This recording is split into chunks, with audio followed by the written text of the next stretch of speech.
Hello and good evening, everyone. We are coming to you from Primort Field at Bernlohr Stadium for another season of Capital Comets football, the second game of the 2022 season, and it is the conference opener for the Capital Comets as they welcome in the Polar Bears of Ohio Northern. Hello again, everyone. I'm Charlie Danis. I'm joined in the broadcast booth by my partner, Jonathan Brown. Mr. Brown, very nice to see you again. How are you? I'm doing good. It's good to be back. Football is back. College football is indeed back, and there has already been a game played by Capital. So let's go to last week and tell you how the Comets did.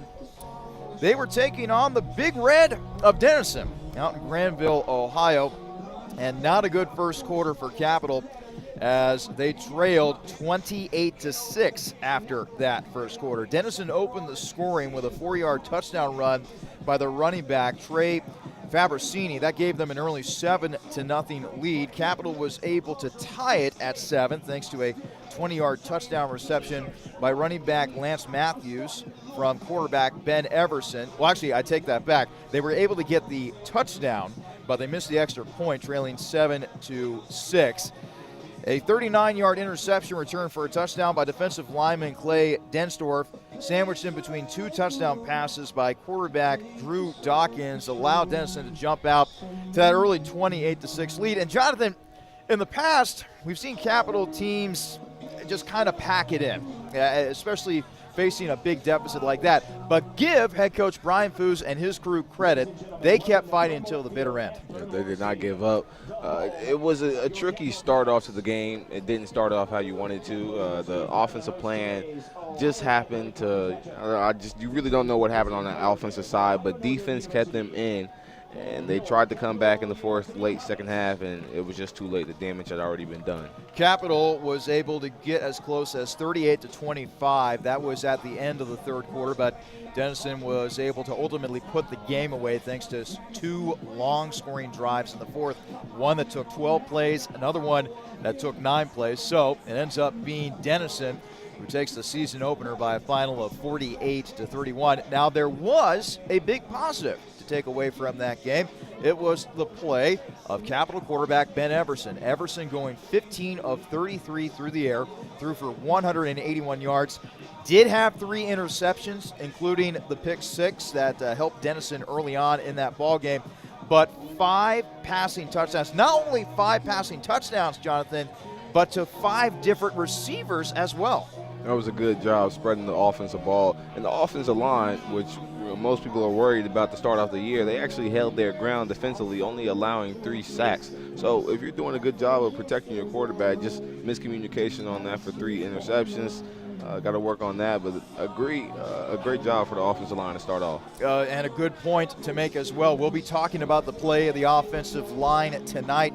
This is a very young group that's starting not 1, not 2, but 3 freshmen on a 5-man offensive line. So I'm sure that's going to be a big storyline in our game tonight between Ohio Northern and Capital. Lance Matthews also having a good game for Capital. He carried the ball 11 times for 47 yards, averaged just over 4 yards a carry, had 3 catches for 30 yards and a score. Lance Matthews in a running back room that Coach Foos, Jonathan's been talking about a position group that has a lot of potential. Matthews is at the top of the list. Could be a real asset for this Capital team, not only running the football, but also catching it as well. He's a player who's just kind of been under wraps. He's dealt with injuries most of his time here at Capital. So now having a healthy offseason, healthy training camp, he's feeling like this is the year and taking advantage off, and can't wait to see what he does today. So Capital is looking for a win tonight. So too is Ohio Northern. The Polar Bears losing to Alma last week in a low-scoring affair, 16-13 in overtime. This was a 3-3 game entering the fourth quarter, and then a whole bunch of craziness took place between Ohio Northern and Alma. Alma took a 10-3 lead with a little over 6 minutes to go on a 45-yard touchdown reception by wide receiver Carter St. John. ONU was then able to tie it at 10 when quarterback Trevor McConnell found Austin Ike on a 13-yard touchdown pass. That came with just under 3 minutes to play in regulation. The Scots, they get the ball back. They drive to the Ohio Northern 27-yard line where they line up for a potential game winner from 44 yards out, but Joshua Hernandez's kick, doink, off the left upright, no good. Game goes into overtime. Ohio Northern gets the ball first. Kicker Dom DeFalco is able to hit on a 35-yard field goal. That gave the Polar Bears a 13-10 lead, but then Alma comes right back. Backup quarterback Davin Reef, who also plays a little bit of running back for Alma, plunges in from 1 yard out to give Alma the win. Again, a 16-13 final in overtime. Jonathan, we're used to seeing Ohio Northern run the football, and run the football with great success. They were held to only 26 rushing yards as a team, and their All-American running back, Brock Martin, 18 carries, 30 yards. Very uncharacteristic for Martin, who often puts up big numbers running the football in the OAC. Well, their opponent did a good job. Alma did a good job of understanding who their opponent was. You take that away, you had to count on your quarterback to pass the ball, and having to be counting on your backup quarterback at that to have to come into the game late. Situations happen like that, and the next man up, but Alma was able to take advantage, and they trusted in their team more, was able to get it done in overtime.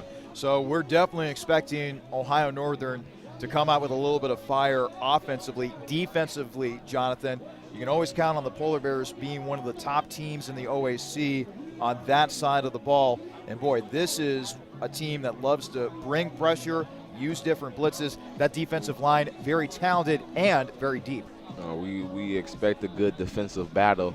However, taking a recap in the last season, Capital was able to get the upset victory, snapping a 13-game win streak between Capital and ONU. So I guess that rivalry, within the conference is kind of brewing, and both teams are looking to get their first victory here. So we're going to see who's got that dog in them. And I'm glad you brought up that game. Ben Everson, again, coming off of a 5-touchdown performance last week against Denison.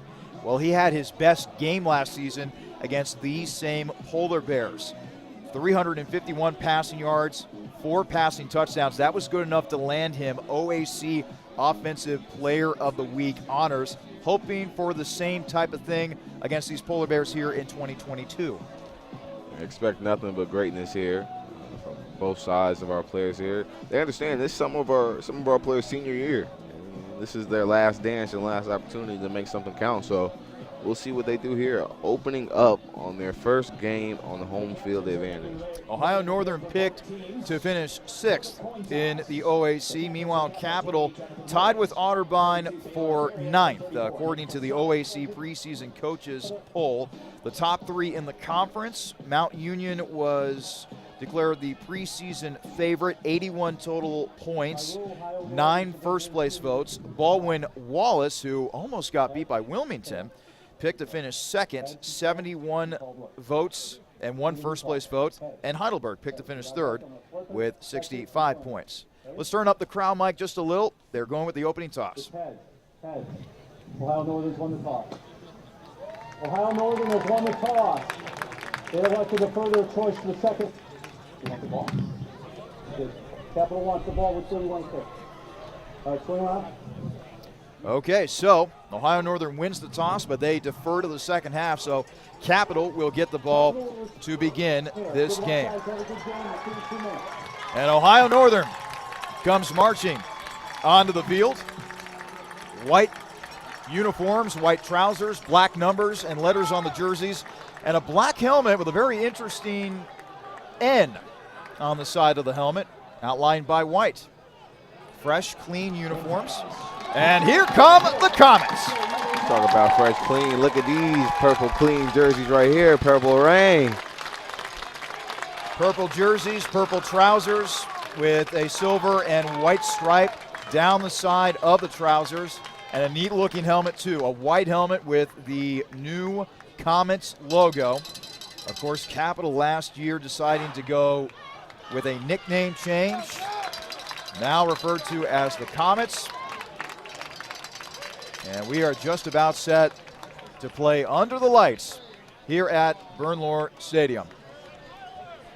Football is back in Columbus. I mean, we had OSU last weekend, but we're here at Bexley, Columbus, Ohio. We're here in Bernlohr Stadium, and I can't be more excited. High school football is already in full swing. Of course, college football, we're about 2 weeks in if you don't count week 0. And tomorrow, NFL football will start up officially. Of course, you had the Bills defeating the Rams on Thursday night, but the season at the professional ranks begins for real tomorrow. But in the meantime, we got college football here in Bexley as both teams will take the field. Kicking things away for Ohio Northern will be Dom DeFalco. And back to receive for Capital will be Aurelius Walters Jr. and Lance Matthews. Walters Jr., a senior out of Dayton. Lance Matthews, a senior out of Pickerington. We got a packed house here at Bernlohr Stadium. 75 degrees, very comfortable here. A nice breeze blowing throughout the stadium. It's looking good. This is a beautiful night. The fans is out, family is out. New jerseys, new season, new way to open off on the home field advantage. Can't get no better than this. Dom DeFalco puts the ball on the tee. The Polar Bears are ready. The Comets are ready. DeFalco ready to go. Toe meets ball. We're underway here at Bernlohr Stadium, and the ball will be into the end zone. That'll go as a touchback, and immediately some sparks fly as the Capital player loses his helmet. And pass is hitting. This is a conference battle, and the pass is hitting. So let's get to the starters offensively for Capital. At quarterback will be the junior from Zanesville, Ohio, Ben Everson. The left tackle is Tyler Schmeckel, from the freshman from Argyle, Texas. Left guard, Brady Kuhn. Center is Vinny Hildebrand. Right guard, Ken Gonzalez. Right tackle, Garrett Anderson. The wide receivers we'll see tonight, Sam Pickett, Bennett Zerby, Aurelius Walters Jr., and Zach Combs is the tight end. It'll be 1st and 10 for Capital from their own 25-yard line. Everson will take the snap and he'll hand to Matthews. Matthews with a little bit of daylight as he will inch up to the 29-yard line. That'll be a gain of 4 on the play for Matthews, the senior from Pickerington, Ohio, who had himself a nice game against Denison last week. Nice inside run right here. They're counting on him in his running game, and great way to get it started with a nice game. Gain of 4, 2nd and 6. 2nd and 6 for Capital as we're just underway here at Bernlohr Stadium. Everson again takes the snap, play fake, throws, and it is incomplete. He was very lucky that was not intercepted, as in the vicinity defensively for Ohio Northern was Javon Taylor. He was dealing with a lot of pressure on that drop back. That was a risky throw right there. The running back block almost collided with his quarterback right there, and somehow, some way, the ball was able to get out and be an incomplete pass. So now it'll be 3rd down and 6 after the incomplete pass from Ben Everson, who went for 5 passing touchdowns last week in the loss to Denison. He'll set up in the shotgun. 2 receivers to the far side, 1 to the near side. He'll wave Combs, the tight end, into motion. And Combs forgot the snap count right there as penalty flags will fly. This will probably go down as an illegal shift. We'll just have to see. False start. Number 89, 5-yard penalty. 3rd down. Our head referee tonight is James Bondra. Miscommunication right there. You can't have that. Not to start off the drive. You practice. You know, going into your first drive on the offensive game, you know what the first 3 plays are. There should be no excuse with that. So now it goes from 3rd and manageable to 3rd and long, 3rd and 11 to be more specific for Capital, as it'll be backed up to the 24-yard line. Everson back to throw, scrambling, throwing over the middle, and it's intercepted. Intercepted by Javon Taylor, and Taylor will eventually be tackled at about the 31-yard line. So the man who nearly came away with a pick a couple of plays ago for Ohio Northern does indeed make the interception right there. Ill-advised throw by Everson. And now Ohio Northern takes over with great field position. Yeah, first you missed it. First you missed your blessing. Second time they come around, he was able to get his hands on the ball. That ball was thrown right to him. And now the offensive starters for Ohio Northern. Trevor McConnell is their quarterback. Brock Martin, who we mentioned a little bit in the pregame show, is the running back. Left tackle, Josh Andrews. Left guard, Aiden Train. Center, Zach George. Right guard, Aiden Thompson. Right tackle, Cordell Wyatt.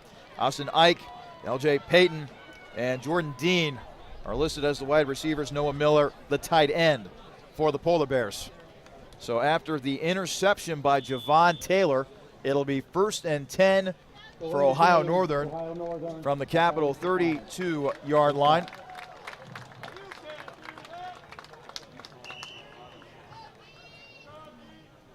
Trevor McConnell, fifth-year senior out of Detroit, Michigan, in the shotgun. 3 wide receiver set. McConnell will take the snap. He'll fake it to Martin. Now a pass and a throw out to the 30, down to about the 26-yard line, as Austin Ike, the fifth-year senior out of Rossford, Ohio, able to battle through some contact and pick up a nice gain there on the reception. The tackle for Capital. Should have been behind the field, but great job by the wide receiver getting able to get that impact block right there. Pick up a 5 on the last play. 2nd and 5. Ohio Northern down to the Capital 27-yard line. McConnell takes a snap. He will hand to Martin. Martin inside the 25, burrowing his way down to the 22. So that'll be about a pickup of 5 on the play and sets up a 3rd and short situation for the Polar Bears.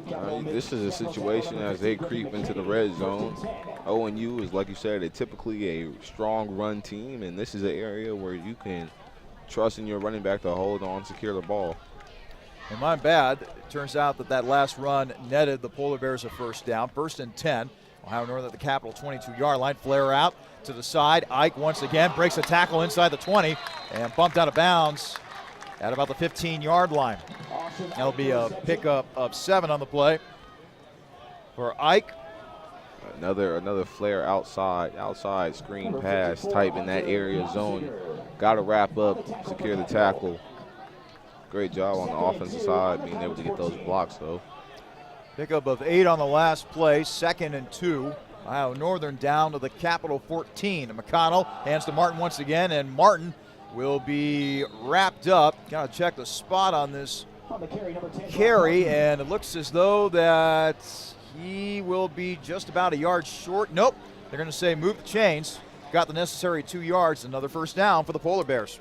I've just seen a tight end putting his full effort into trying to pancake a defender, and that's the kind of tenacity you got to see.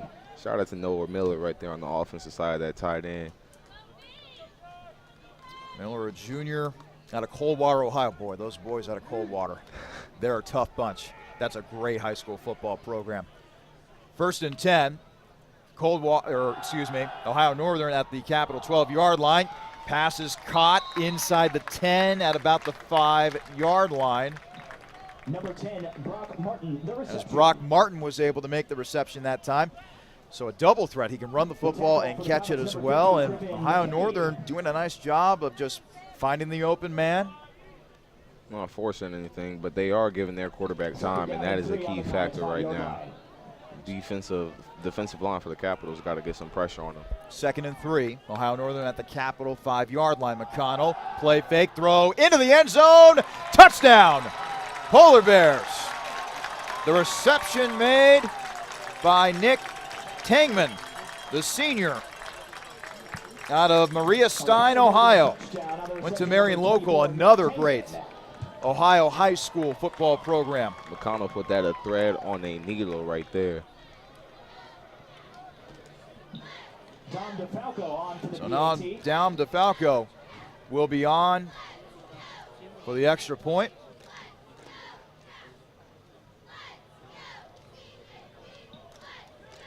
Snap back, hold down, kick on the way, and the lefty DeFalco boots it through, and now a flag has been thrown. Put a flag on the field.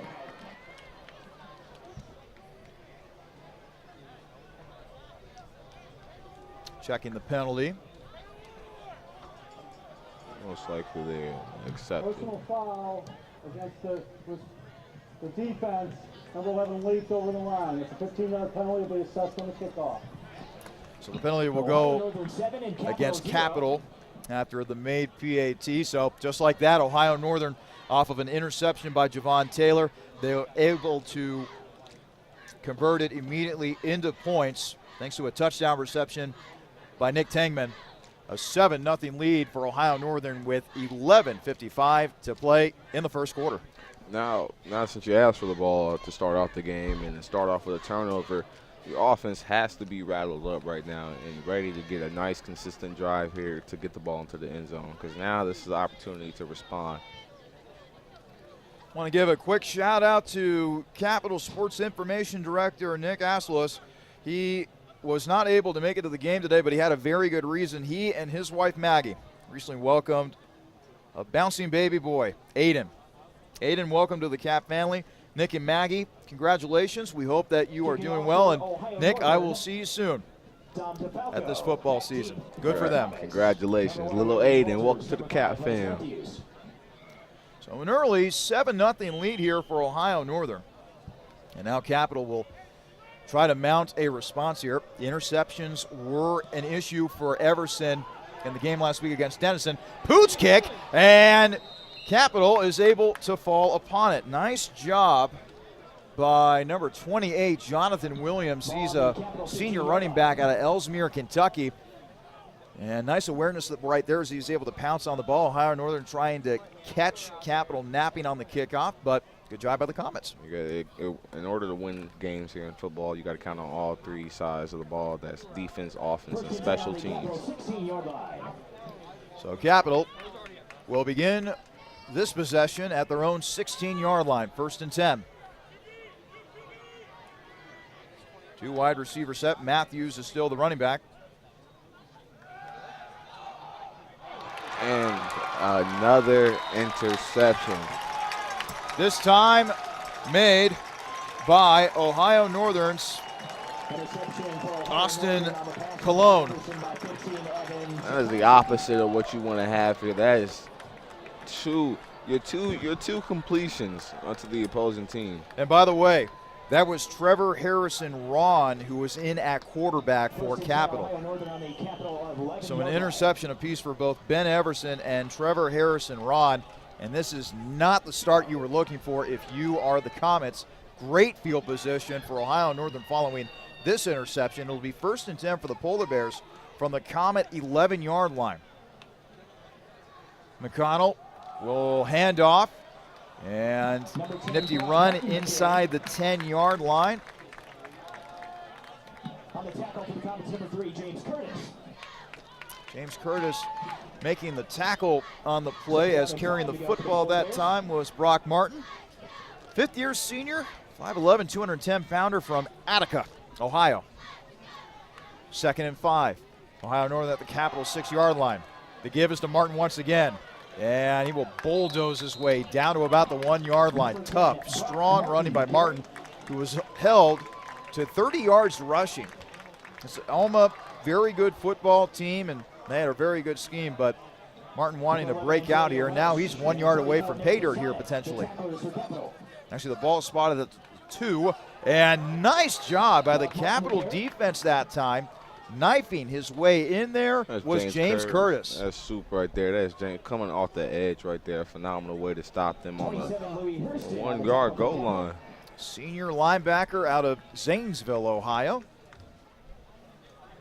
So now it's 2nd down. No gain on the last play. 2nd down and goal from the Capital 2. McConnell will keep it himself. Did he get there? Yes.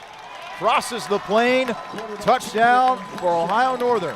2 Capital turnovers have resulted in 2 Ohio Northern touchdowns so far. That's one team taking care of the ball. At least when you're given an opportunity in the red zone, taking advantage of your opportunities here.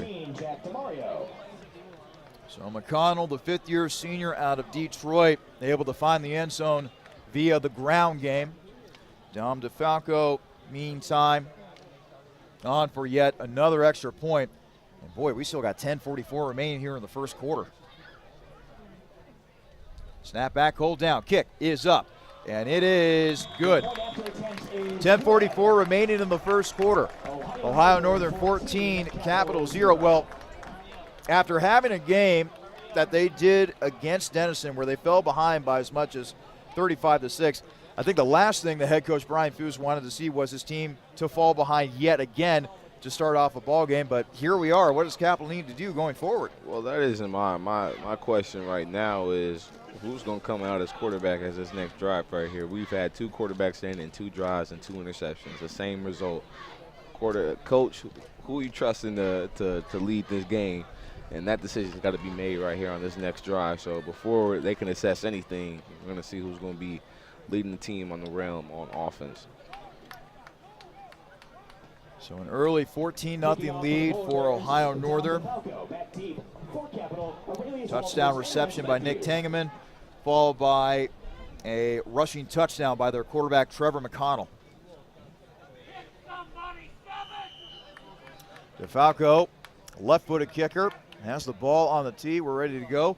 A lot of cloud coverage overhead here at Bernlohr Stadium. They're expecting rain later tonight, but it should be well after this game is over. DeFalco will send it deep.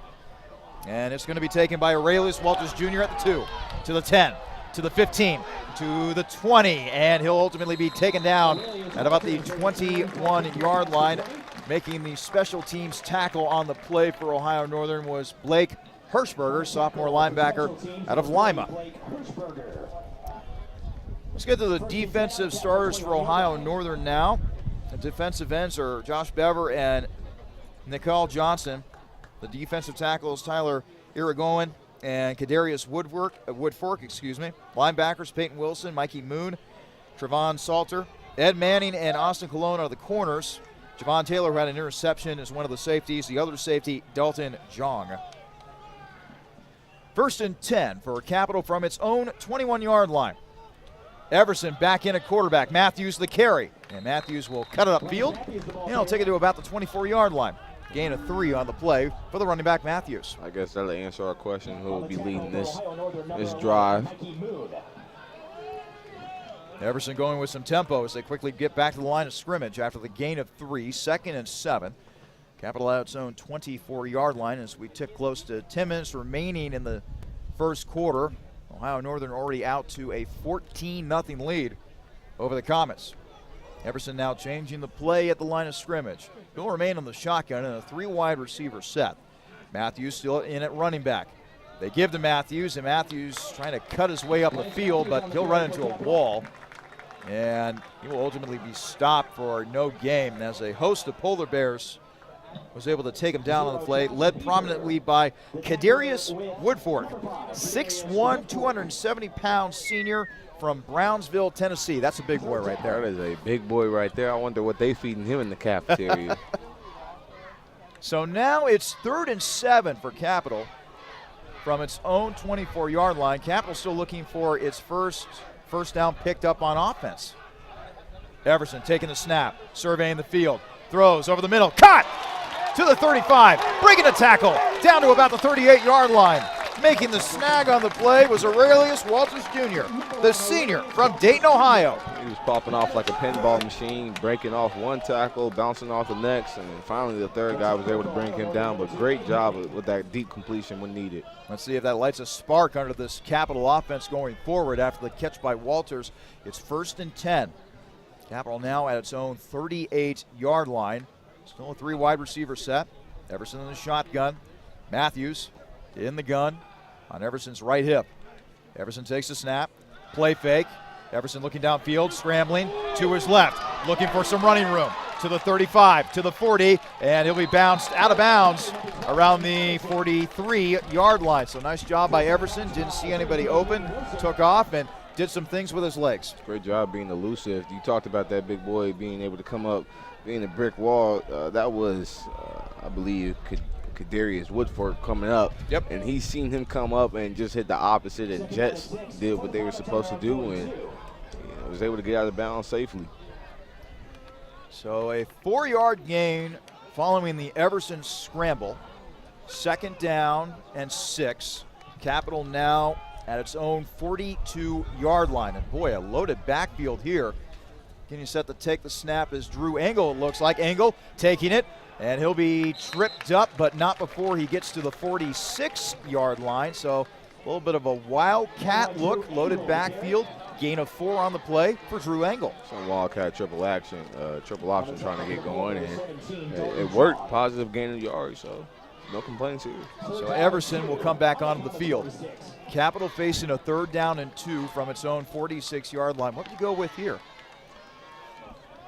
You're down, only need a couple of yards. Trust your running back right here. Everson in the shotgun.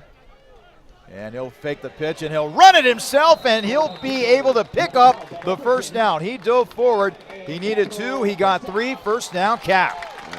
Like I said, trust your running legs, and they were able to get and pick up those yards. So Everson showing he's a dual threat, able to use his arms and legs. So after the first down picked up there via the ground game for Everson, it's now 1st and 10 for Capital. Looking to get into Ohio Northern territory for the first time tonight offensively as Capital trails the Polar Bears 14-zip.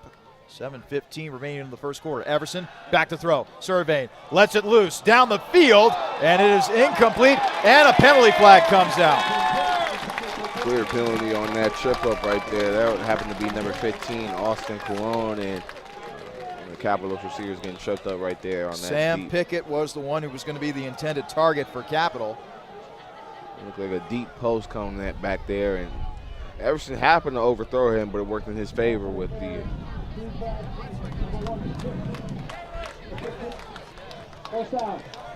That'll end up being a 15-yard penalty. So Capital helped out there by the penalty into Ohio Northern territory offensively for the first time today. Moves the ball all the way up to the Ohio Northern 36-yard line. Just over 7 minutes to play in the first quarter. Ohio Northern leading Capital 14-0. They go with that loaded backfield once again. Engel will take the carry. He'll run to his right, trying to find some running room, and he'll be lucky to get back to the line of scrimmage. That play was just strung out a little bit too much as Josh Bever, the senior defensive lineman out of Ashland, Ohio, makes the tackle. This defense is trying their best to slow them down, but with every obstacle, it seems like Capital is able to find a way to get a first down. So Everson once again in the shotgun. In at running back for Capital now is Tyson Shuttler, sophomore out of Bluffton, Ohio. The give is to Shuttler. Shuttler will lower his head, go up the middle, and he'll only get 1 yard. Making the tackle on the play for Ohio Northern was Nicole Johnson, senior defensive lineman out of College Park, Georgia. That's the South. I know Grandma's cooking. That's some good food down there. So a gain of 1 on that last play. It's now 3rd and 9. Capital at the Polar Bear 35-yard line. Could this be 4-down territory for Capital, perhaps? Could be. Everson on this gain right here. Drops back, looking, throw in, and it's incomplete. Pickett was the intended target, but that pass was simply too high for him to make the climb, as Ohio Northern's Austin Colon, sophomore out of Cumming, Georgia, was there on the coverage. And it looks like Capital will be going for it. The offense staying on the field for the Comets. That's a good question. You would have hoped to get some yards in that last drive right there, just to at least to be closer in this situation, but right now the offensive line needs to give him a little bit of time here with a lot of freshmen on this offensive line. Just try to create some time here. Last week, Capital going 0 of 4 on 4th down in the loss to Denison. Everson takes a low snap. He'll throw it deep towards the end zone, and it's incomplete, as Aurelius Walters was the intended target but led him a little bit too far, and that will go down as a turnover on downs for the Comets. Oh, and you only rushed 3 in that situation. You saw how the walls collapsed on the offensive line right there. That means his pocket got tighter. We knew what his intended target was, and Aurelius using his speed. However, no vision right there, making it difficult with the wall collapsing in there. Just were unable to connect right there on that pass. And it was in a dual threat area right there. There were 2 defenders in that area. So Capital ends up moving the ball, only to get stopped at the 35-yard line of Ohio Northern. That's where the Polar Bears will take over at their own 35, 14-0 with 5:44 left to play in the first quarter. McConnell will throw. He'll complete it to his tight end, And he will make a couple of good moves going up to the 40-yard line. Austin Ike, actually the wide receiver, Austin Ike. No, that was Noah Miller, excuse me. Quincy Edwards making the tackle for Capital. Positive gain of yards right there. It seems as if the ONU is using that outside area for some nice outside flat catches and running the ball here. 2nd and 4, McConnell with a play action, and he'll be sacked behind the line of scrimmage.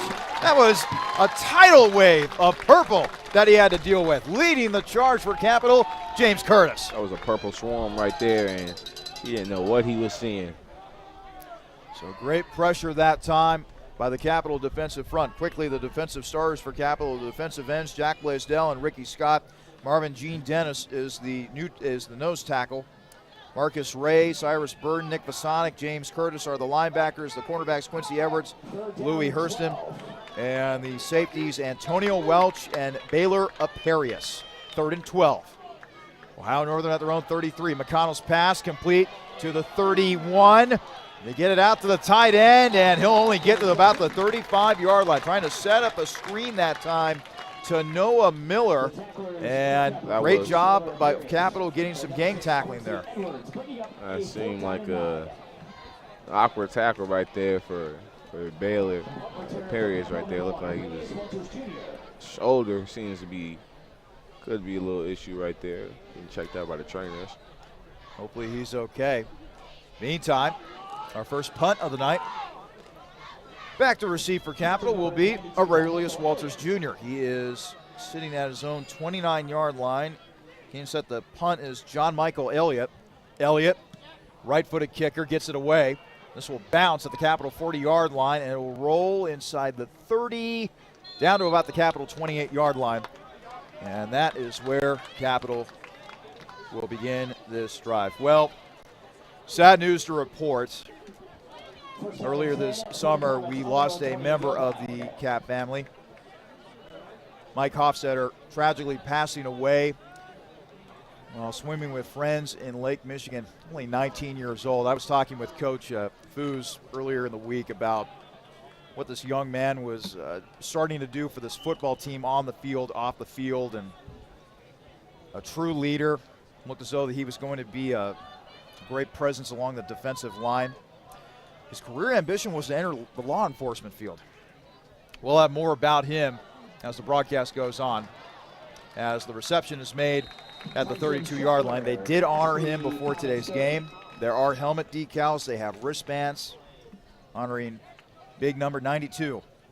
Mike Hofstetter taken from us way too soon, native of Grove City, Ohio. 92 strong, gone but never forgotten. Absolutely. So now it's 2nd and 7 for Capital after the 3-yard gain on the previous play. The Comets at their own 32-yard line. And Everson will keep it himself, and Everson, boy, will take a big hit as he's eventually taken down at the 34. That'll only be a 2-yard gain on the play. Ohio Northern's Peyton Willis, junior linebacker out of Lima, making the stop. And now there's an injured polar bear out on the field. That would be Nicole Johnson, the senior defensive lineman out of College Park, Georgia. You know, this does actually give us an excellent time to, reflect on the life of Mike Hofstetter. Came to this program and was really making some inroads when it came to playing defensive line here at Capital. Helped Capital to its first win since November of 2018 in that season opener against Defiance, for 3 tackles, 2 of which were solo sacks for a grand total loss of 7 yards. He was going to be counted upon as a key member of that Capital defensive line. And Jonathan, you're an athlete here at Capital. I know that you didn't know Mike Hofstetter real close, real personally, but any time Capital or any time a school suffers a loss like that, it hurts in the athletic community. It hurts here at the school. I wouldn't just say in the athletic community. It just hurt the school. You felt just a little shocked just on your regular summer day. Just to get that news, it shakes you up, and knowing what Cat family and what we represent, and people were there for people to lean on whenever they needed a shoulder to cry on, and just talk about the memories that they had and who Michael was. Everson on a 3rd and 5, taking the snap, running to his right, and he is sacked. Taken down on the play by Miles Aldrich, freshman linebacker out of Lima. And that is how this offensive drive for Capital will end. And the frustration just continues for the Cap offense, starting the game off with not one but 2 interceptions that resulted in 2 touchdowns later on for Ohio Northern, and that's where we stand, 14-0 in favor of the Polar Bears with a minute 52 and counting here in the first quarter. When you would think that they had a nice offensive drive, they were getting their groove together. Tyler Terrell barely gets this punt off. It'll bounce at the 50, and this will take a nice Cap roll inside the 30 to about the 27-yard line. That's a great punt right there, but going back to that offensive drive, the one previous, your team was able to move the ball, and now you're back at that stagnant area and having difficulty getting the first down again. So got to find whatever best works for this team and putting the team back in the rhythm here. Meanwhile, Capital's defense has to go back to work against an Ohio Northern offense that made quick work on those 2 touchdowns, albeit on short fields. So McConnell, native of Detroit, comes back out there at quarterback, 1st and 10. The Ohio Northern 27-yard line. The pass is complete to Ike. Ike breaks a tackle to the 40, to the 45, to midfield, and he'll be bounced out of bounds at about the 47-yard line as Ike is able to find some running room. Big first down there for the Polar Bears. Charlie, when I tell you they are just using repeated plays over and over again, and until this defense is able to figure out that they're replicating it, they're just going to keep running it. If it works, don't stop it. If it ain't broke, don't fix it. 1st and 10. Ohio Northern at the Capital 46-yard line. After the long pass play to Ike. Play action. McConnell looking to go deep over the middle, and it is incomplete. Ike, once again, the intended target. He was open, but that was thrown just a little bit low, and Capital catches a break there defensively. That's too much time right there. The defensive pressure was able to get a sack earlier from James Curtis in the defensive line. You need that pressure to just cause some kind of disruption because that is just too much time. Looking at this lineup right now, I wouldn't be surprised if it's a screen to the outside left. McConnell in the shotgun in a 4-wide receiver set. And it's a screen to the running back, Jameer Nunley. And Nunley able to take it to about the 45-yard line. I wonder who could have guessed that. I'm telling you, they're going to keep running the same plays because it is working. They see holes in this defense right now, and unless the defense is able to adapt, they're going to keep working it. But somehow, hey, they're doing a great job of holding it. So a few gains every net so often, but they've been doing a good job of getting their playmakers into space, that is for sure. Ohio Northern now facing a 3rd and 8 from the Capital 44-yard line. 4-wide receiver set. McConnell takes the snap, scrambling to his right. Still looking downfield, uncorks one. It is incomplete. That is a great hit by James Curtis. His name, we have been calling his name so many times tonight. He jarred the ball loose from Ike, and that leads to a 4th down. That's a hit from so good soup right there, and knocking the Campbell soup out of him right there. That's a great hit. Defensively, the tight end was able to get his hands on it, but you got to be able to secure it, and that great hit was able to cause it to come out of his hands. Timing is everything, and Curtis had it on his side on that play. So now a punting situation for Ohio Northern. John Michael Elliott once again back out there for Ohio Northern. Aurelius Walters Jr. standing at his own 9-yard line. Elliott takes the snap, nearly blocked, and not exactly the best punt, although it'll roll inside the 20, where it'll ultimately be downed at the 19-yard line. 17.1 seconds remain here in the first quarter. Ohio Northern leading Capital by a score of 14-0. Just in case you are joining us, it was a couple of interceptions that have led to the scores for Ohio Northern. One drive was capped off by a touchdown reception by senior wide receiver Nick Tangman, and then another one was capped off by a rushing touchdown by quarterback Trevor McConnell. So now it's 1st and 10. Capital will start at their own 20. It'll be a simple run up the middle. That will probably be the final play of our first quarter, as the carry was taken by Jonathan Williams. And that indeed will take us to the end of the first quarter here at Bernlohr Stadium. At the end of one, it's Ohio Northern 14, Capital 0. We'll take a quick break. We'll be back with more action in just a moment.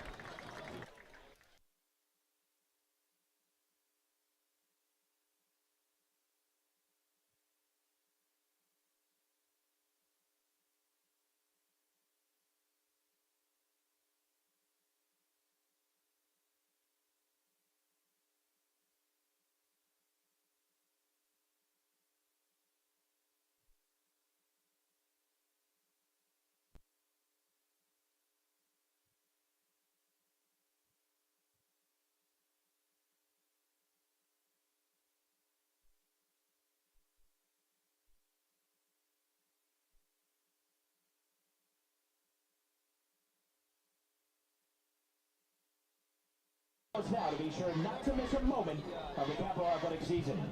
Welcome back to Promort Field at Bernlohr Stadium. Alongside Jonathan Brown, I'm Charlie Danis. This is Capital Comets football on athletics.capital.edu. We are so glad that you're spending your Saturday evening with us. A 14-0 lead for Ohio Northern.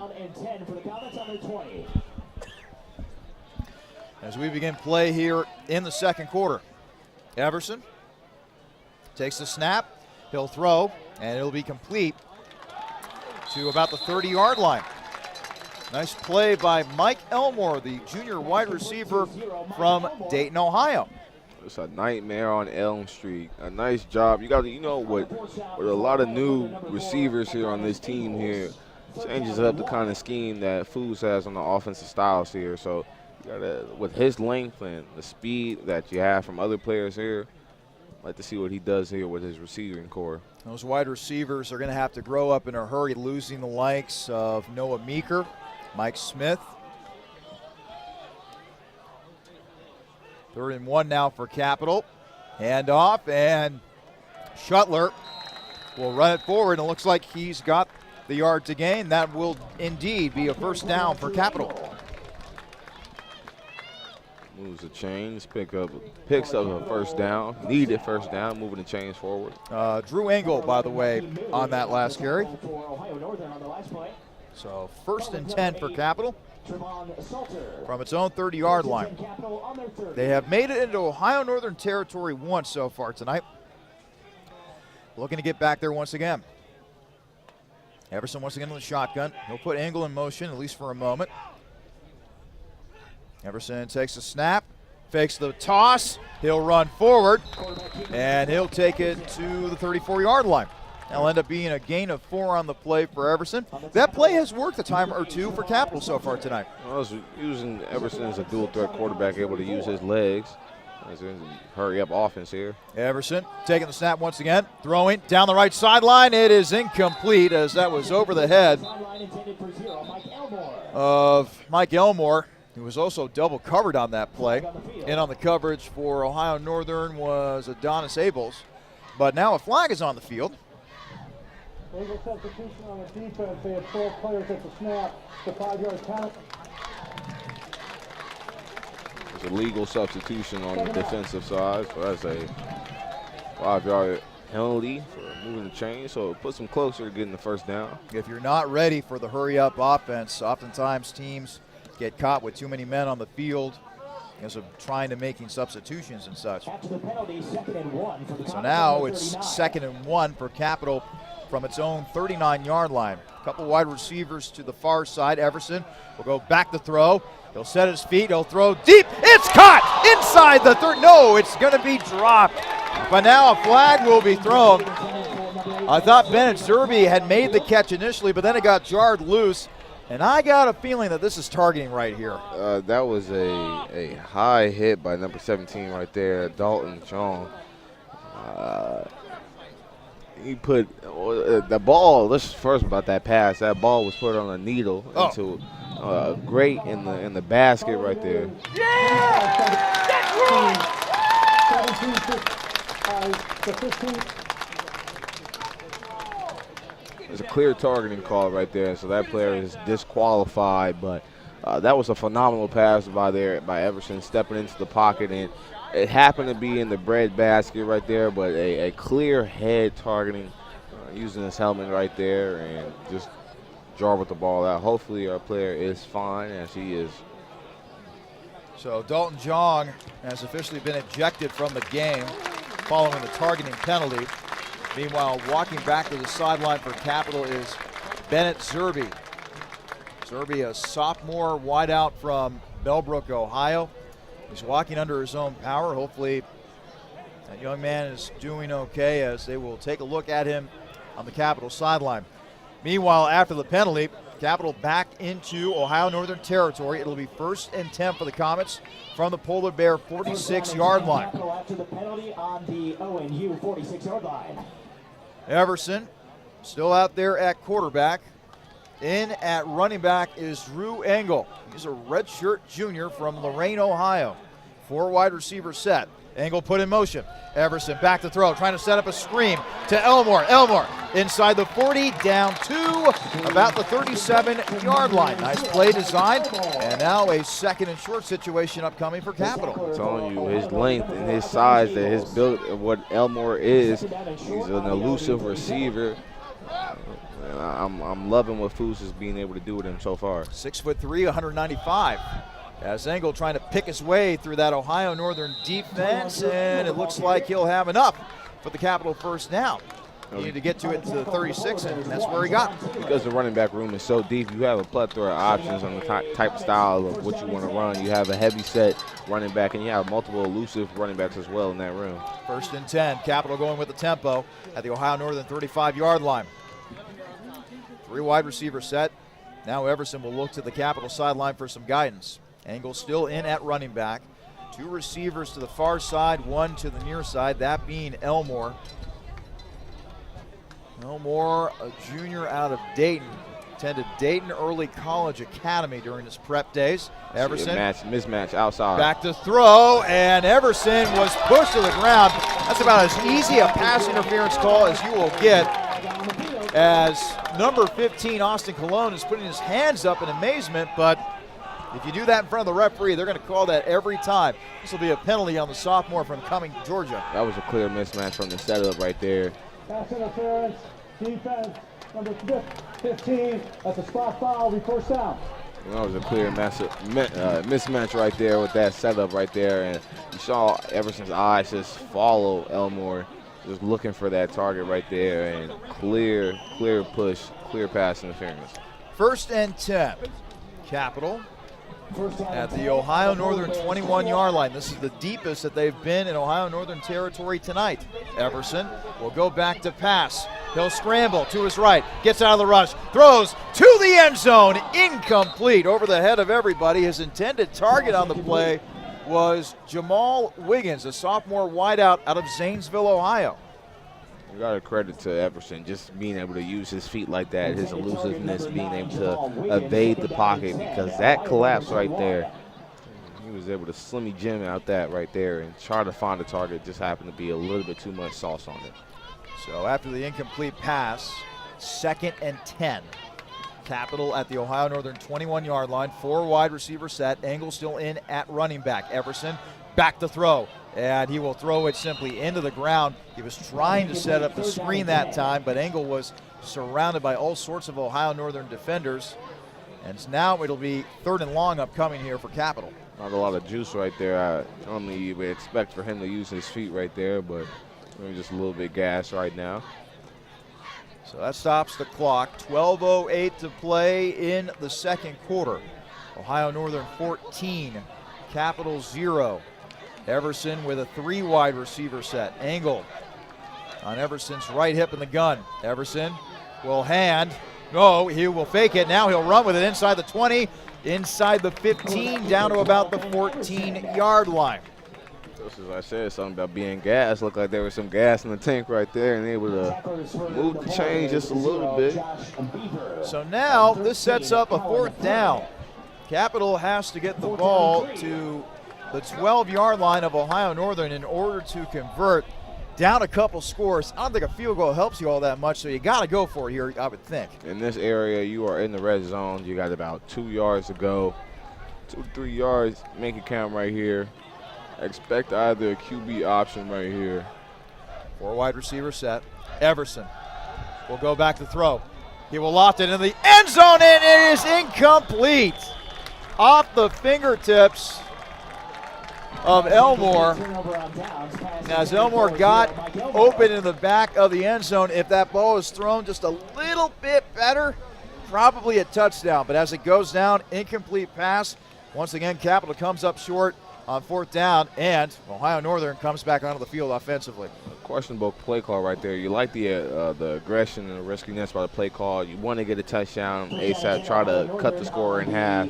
But you only need 2 yards right there to get a first down. So you kind of just questions, why not try to get that first down and then try to make another move for it. But I live with the consequences.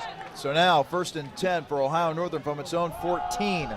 The give is to Martin, and Martin, boy, nearly broke that one, but tripped up at the last moment as he will take it to the Polar Bear 22-yard line. It'll be a gain of about 8 on the play. Lights shining bright here at Bernlohr Stadium as we are playing under the lights here in Bexley. 14-0 lead for Ohio Northern. 10:50 remaining in the second quarter. 4 wide for the Polar Bears. McConnell will take the snap. He'll head back to pass. He'll throw over the middle. It's tipped. And that will fall to the turf. Ike was the intended target. In the vicinity defensively for Capital was Antonio Welch, sophomore safety out of Atlanta, Georgia. He was looking for a clear target. It hit him right in the bread basket right there, and just unable to catch it right there. So now this will bring up 3rd down and 2. Ohio Northern at their own 22-yard line. McConnell once again on the shotgun. 4 wide, 2 receivers to each side of the field. Martin in at tailback. McConnell will go back to pass. He will throw, and it's going to be incomplete. No flags. Ike was the intended target once again for Ohio Northern. In on the coverage for Capital that time was Baylor Aparius, senior defensive back out of the Queen City of Cincinnati. I'm questioning ONU here. And talk about being a typical run team here. You have a lead up. Why not go to your strong suit here? You understand, another close field position area. You only had 2 yards to go. Why not trust in your back? But I was kind of surprised by that too. So now Walters back to receive this upcoming punt. Standing at his own 47. The kick is away. High wobbly kick. Walters will take it at the 45 to the 50 to 45, and he'll be bounced out of bounds around the 42 of Ohio Northern. So good return right there by Walters. This is by far Capital's best field position, or starting field position, I should say, of the night. And let's see if they can finally punch it into the end zone. Came very, very close on that last offensive drive, but the pass going off the fingertips of Mike Elmore on a 4th down play. Let's see what Capital can do here offensively right here. You talk about being at the doorstep, and Capital was right on the doorstep of a touchdown and just unable to get past the gates right there. There was a penalty on the defensive side. Oh, no, there was a penalty on Capital because it was a 5-yard penalty. It's a first down by the mark-off. And so Ohio Northern will get the ball back here after a penalty was called against Capital. Now that's a costly one right there. Oh, boy. You talk about having a mistake at the wrong time. That is the opportunity right there. Well, let's hope the Capital can respond here defensively. After the penalty, 1st down and 10, Ohio Northern on the 27-yard line. It was a penalty running into the punter, what I've been told. As Martin will take the carry, and he'll take it across the 34-yard line. That's got to be really frustrating for Capital. You feel like you did a nice job there defensively. You get the punt, but because of a miscue on special teams, you got to give the ball back to the opponent. Got to be very deflating. Those costly penalties right there. Like I said, it's a 3-team effort here. Offense, defense, and special teams. And special teams cost right there. Gain of 7 on the last play. 2nd down and 3 for Ohio Northern from its own 34-yard line. McConnell will with a play fake, and it is tipped up in the air and incomplete. Boy, the intended target on the play was Nate Dean. He was bobbling it. There were a few Capital defenders in the area, but the ball ends up bouncing onto the turf. It will simply go as an incomplete pass. A lot of hot potato going on right here. Guess nobody wants the ball right there. That is take that as a good defensive stop, being able to get it out of his hands, but you want to have them opportunities. When you have an opportunity to get the ball, take it. Well, now Capital with another chance here to make a stop on 3rd down. 3rd and 3 for the Polar Bears from their own 34. A 4-wide receiver set. Martin in at tailback. McConnell waiting for the snap on the shotgun. Martin back to pass. Looking, throwing, and it's incomplete. And boy, a misfire there for McConnell. He had his wideout, Nate Dean, senior, out of Euclid, wide open, but Dean not able to handle the pass. Goes down as an incomplete pass, and now a punting situation yet again for Capital. Another close punting situation as well, but going back to that throw right there, the quarterback was able to step into the pocket, and I don't know if the pressure got to him. It happened to be just a low target pass, but as a receiver, you should be able to catch those kind of passes as well. An unfortunate situation right here, but we'll see if special teams can not get a penalty here. This time the punt's away, and this is not a good one. This will go out of bounds near the 50-yard line, and now we get to see how far they walk it up. It's past midfield into Ohio Northern territory. They're going to officially mark this ball at the Ohio Northern 44-yard line. That's great field position right there to start off. Talk about a good starting spot right here to start the drive off. You're already here on your opponent's territory. Take the ball down the field. 9:32 left to play here in the second quarter. Ohio Northern with a 14-0 lead. Ohio Northern's offense has gone quiet. You get the feeling that Capital's offense is starting to awaken a little bit. They came up short on a 4th down near the Ohio Northern end zone. Let's see if they can punch it in here. And it's a run play off left tackle. The give was to Jonathan Williams, a senior out of Ellesmere, Kentucky. And he'll gain a couple on the play. Actually 1 yard on the play, leading to a 2nd and 9 situation. Was looking for a hole. Nice cut back. Able to gain 1 yard, but need a little bit something more here. When you have this kind of field position, you want to take the best advantage of it. Ben Everson in the shotgun once again in a 3-wide out set. He'll take the snap. He's looking, and boy, the pressure got to him immediately. Bringing him down on the play was Connor Rowe, junior defensive end out of Mantua, Ohio. And, you know, we talked about this in the pregame show, Jonathan, about how Capital is working with a very young offensive line. 3 freshmen along that offensive line that time. And it was struggle city right there for Tyler Schmeckel, the junior out of Argyle, Texas. Well, the quarterback just got folded like a pretzel at Auntie Anne's. And going back to that offensive line right there, your starting senior guard and Brady Kuhn is out right now with a timetable of who knows right now. So that a factor on the leading offensive line. So now the give is to Matthews. It'll just be a simple halfback draw. That's not going to go anywhere as he'll take it to midfield, and that's about it. So after having very promising field position off of a poor punt by Ohio Northern's John Michael Elliott, Capital's offense essentially goes backwards with Connor Rowe's sack being the main impetus for going backwards. Seems like both teams are passing the ball back and forth, punting it to each other, so both teams seem to be at a stop.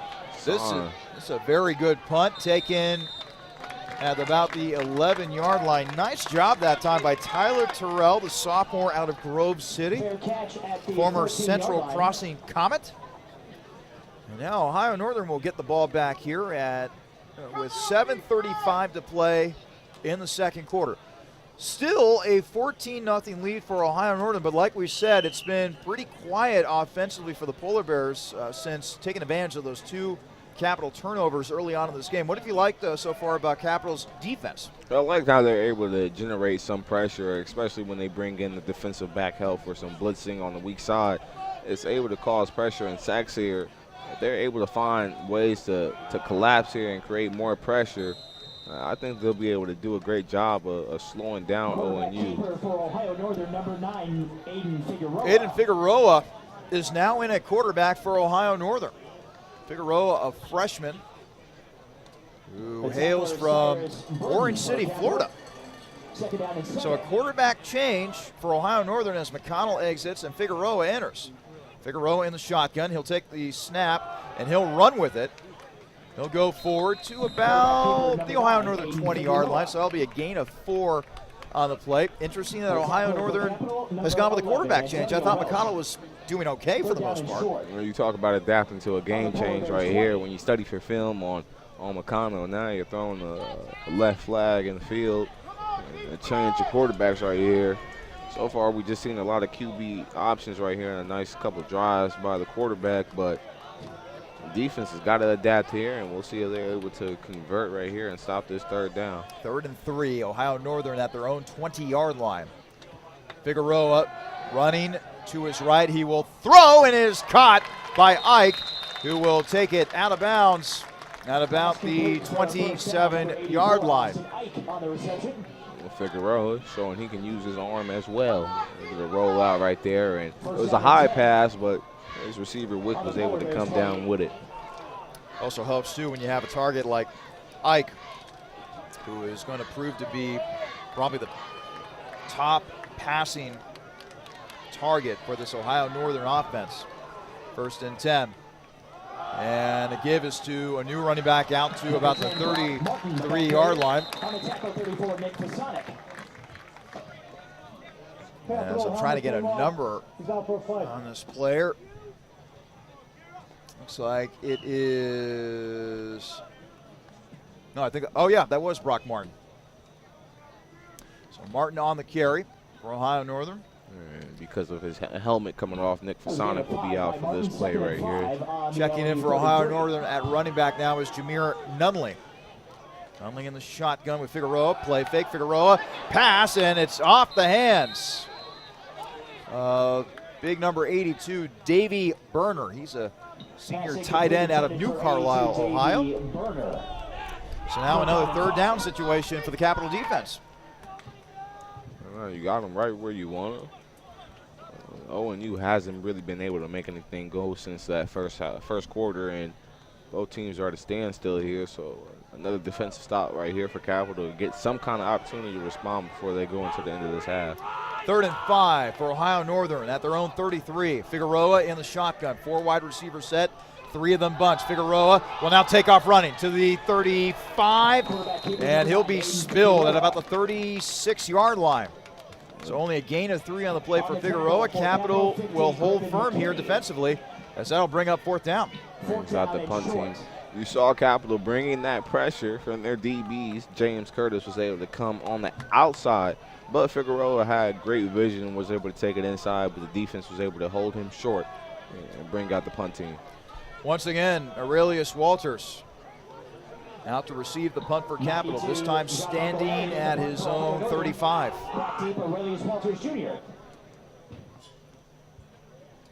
Elliott waiting for the punt for Ohio Northern. Receives a snap, gets the kick away. This time a much better kick by Elliott. Walters will backpedal to his own 25. And now a flag is going to be thrown. This looks like it's going to go against Capital as Walters is wrestled to the ground, ultimately around the 25-yard line. And I got a feeling that this is going to go against Quincy Edwards, number 6. I think he knew that he ultimately got caught. Now he's getting some coaching down there on the Capital sideline. He was trying to do the best thing, trying to protect Aurelia. It's just can't have that crackback anymore. They will throw that flag. Yep. Block in the back, receiving team number 6. 10-yard penalty from the end of the kick. 1st down, Capital. And that puts you back. It's going to be a long field to work with for Capital. Man, you got it. This is a real drive right here. Yeah. This is a deserving drive if they're able to take it from their own 15-yard line, starting here, and able to put it in between those pylons right there. If anything, if you're Capital, you definitely need momentum heading into the second half. Your defense, after having to deal with some very short fields in the first quarter, has come up pretty big. They've been doing a nice job of holding that Ohio Northern defense into check. Now it's the offense's turn to do some work. And Everson will fake the handoff to Matthews. He'll run it himself up to the 20-yard line.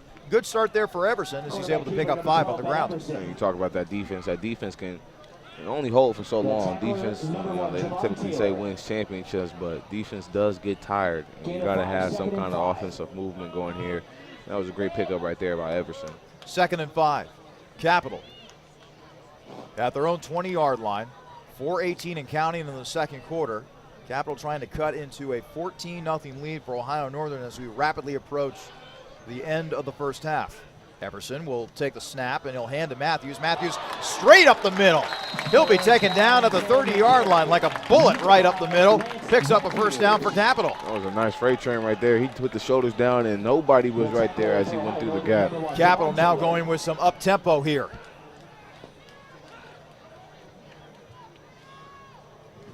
Everson now looking to the Capital sideline as we tick under 4 minutes to play. 1st and 10, Capital at their own 30-yard line. And the Comets still have all 3 of their timeouts, as does Ohio Northern. 3 wide receiver set. Everson will take the snap. Sits back in the pocket, scrambles to his left, he'll throw. And Walters catches it at midfield, 45-40, 35-30, 25-20, 15, 10. And he'll be taken down somewhere around the 10-yard line. They'll officially mark him out of bounds. Let's see here. At the 10-yard line. Nice play that time by Everson as he was able to scramble and find Walters open along the near sideline. That was a nice Houdini act by Walters, being able to run that wheel route and be unguarded. And great ball vision right there by Everson, able to find him. And Walters was able to take it nearly into the end zone right here, but great opportunity right now. You're in the red zone territory. You got to make it count. 1st and goal for Capital from the Ohio Northern 10-yard line. Everson back to throw to the end zone, and it is incomplete. Walters made the catch, but he wasn't able to make it in bounds. Great throw by Everson. Just needed to make that throw a little sooner, perhaps. Wanted to hit him again right there. That was a bobbled ball right there, but you want to hit that connection again. But you got 3 opportunities right here to get another touchdown. 2:53 remain in the second quarter.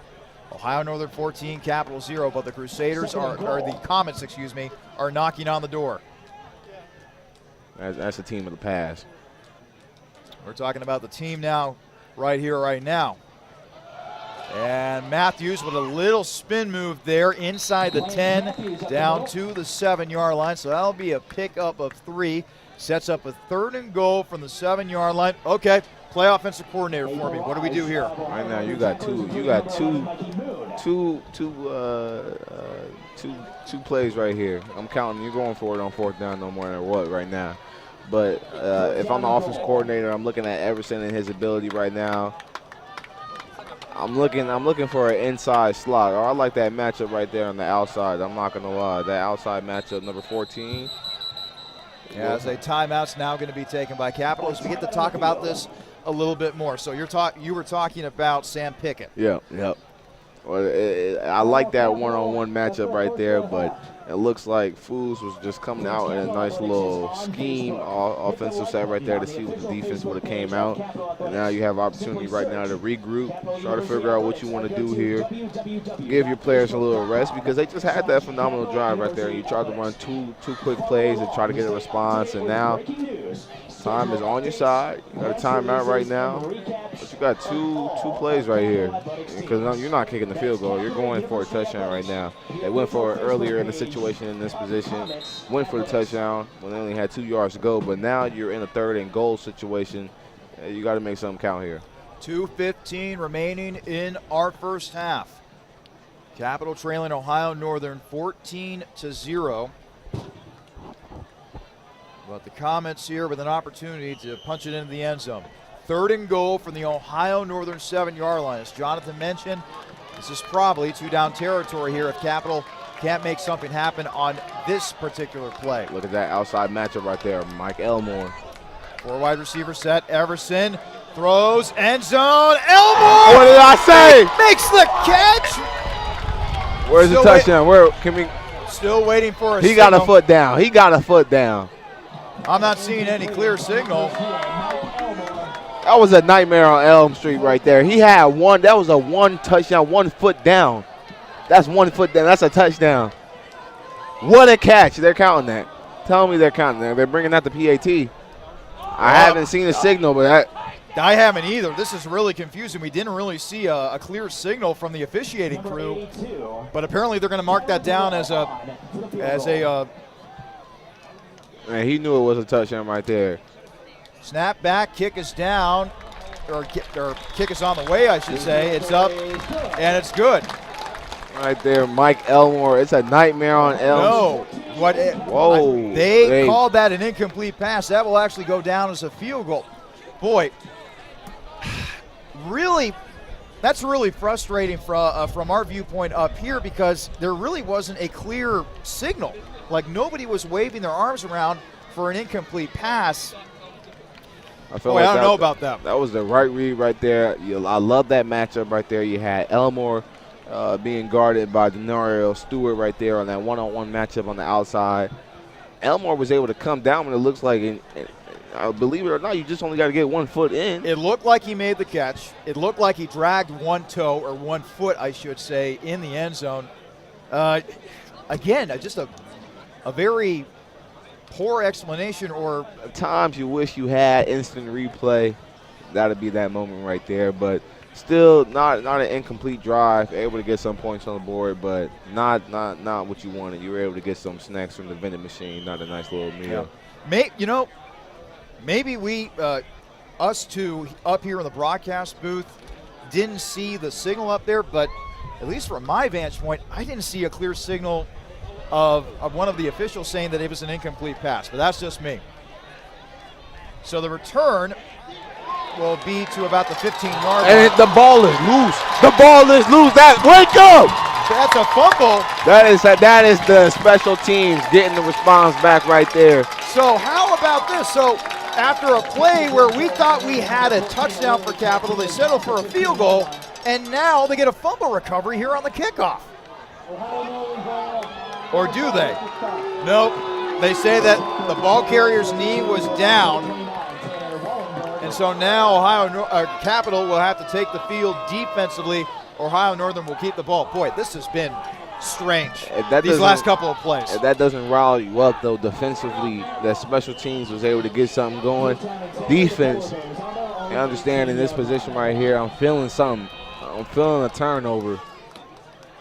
1:54 remaining in our first half. McConnell back in at quarterback, and the pass is incomplete. The intended target was Jordan Dean. So this will now lead to 2nd and 10. By the way, Capital still has 2 timeouts remaining, 1:50 to go here on the clock. It is conceivable that they could get the ball back here and try to get some points before the end of the half. You just said McConnell. McConnell is back in the game at quarterback right here. So 4 wide receiver set. McConnell in the shotgun. He'll take the snap, and he will hand to Martin. And Martin held to a very minimal gain right there.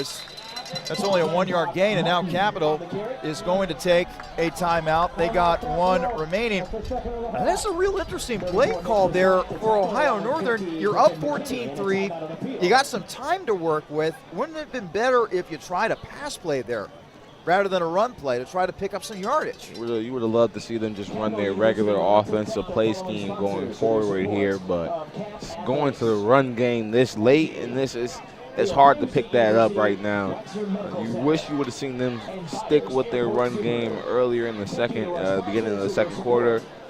But defense, like I said, from that stop right there on the special teams, it didn't count, but almost a fumble right here. That riled up the defense. I'm expecting them to make it a tough stop right here and cause the punt team to come out here. So now it's 3rd down and 9 for Ohio Northern.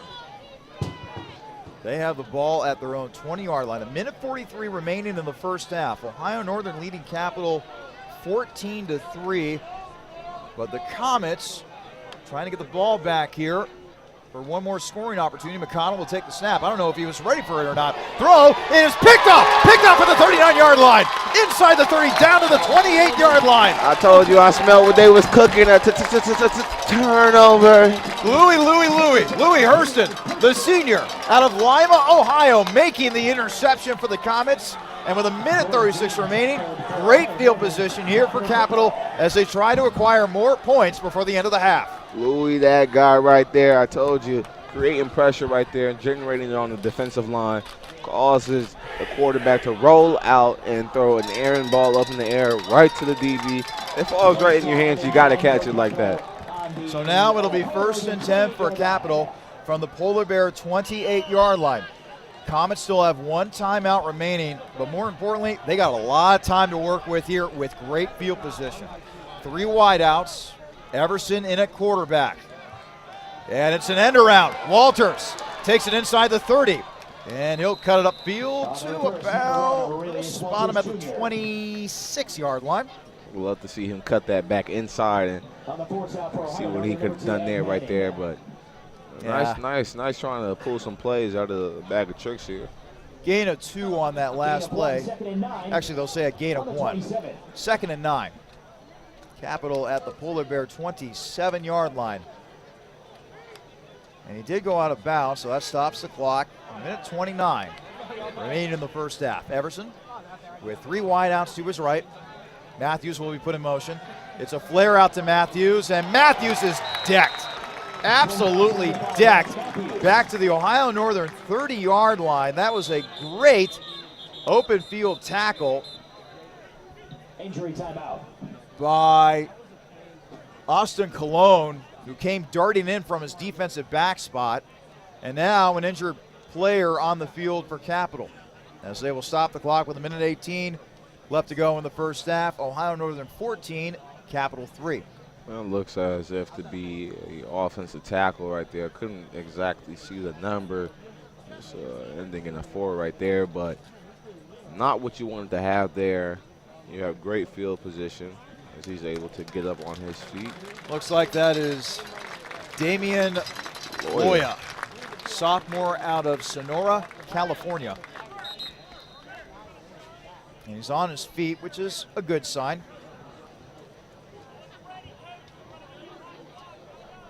And the way they're examining him, and might be a problem with his left arm, which is kind of dangling there, at least for the moment.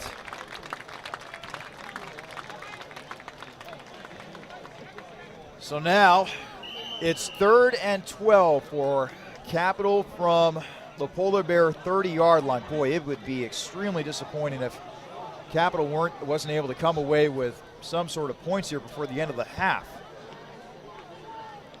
Hopefully they can get some kind of response here. Everson in the shotgun, 4 wide receiver set. He'll take the snap, back to throw, over the middle, caught by Walters, inside the 10, down to the 9-yard line. That was a clutch catch that time by the Daytonian, Aurelius Walters. First down, Cap. All right, there was a bullet pass right there from Everson. And now you talk about tempo.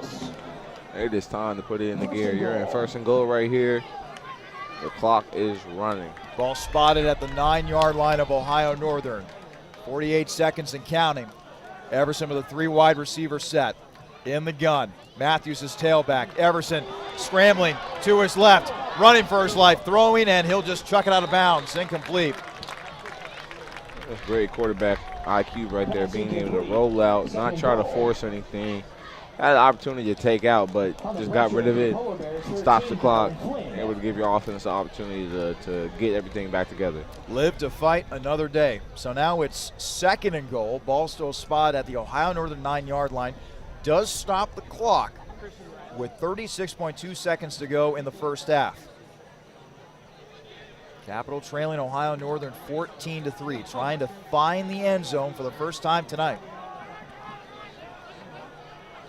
A 3 wide receiver set. Everson takes the snap, fakes the pitch, run up the middle for Everson, and he'll take it down to about the 6-yard line. That's a questionable play call right there. Your clock is still running. You do a draw with your quarterback. They'll say it's a 2-yard gain.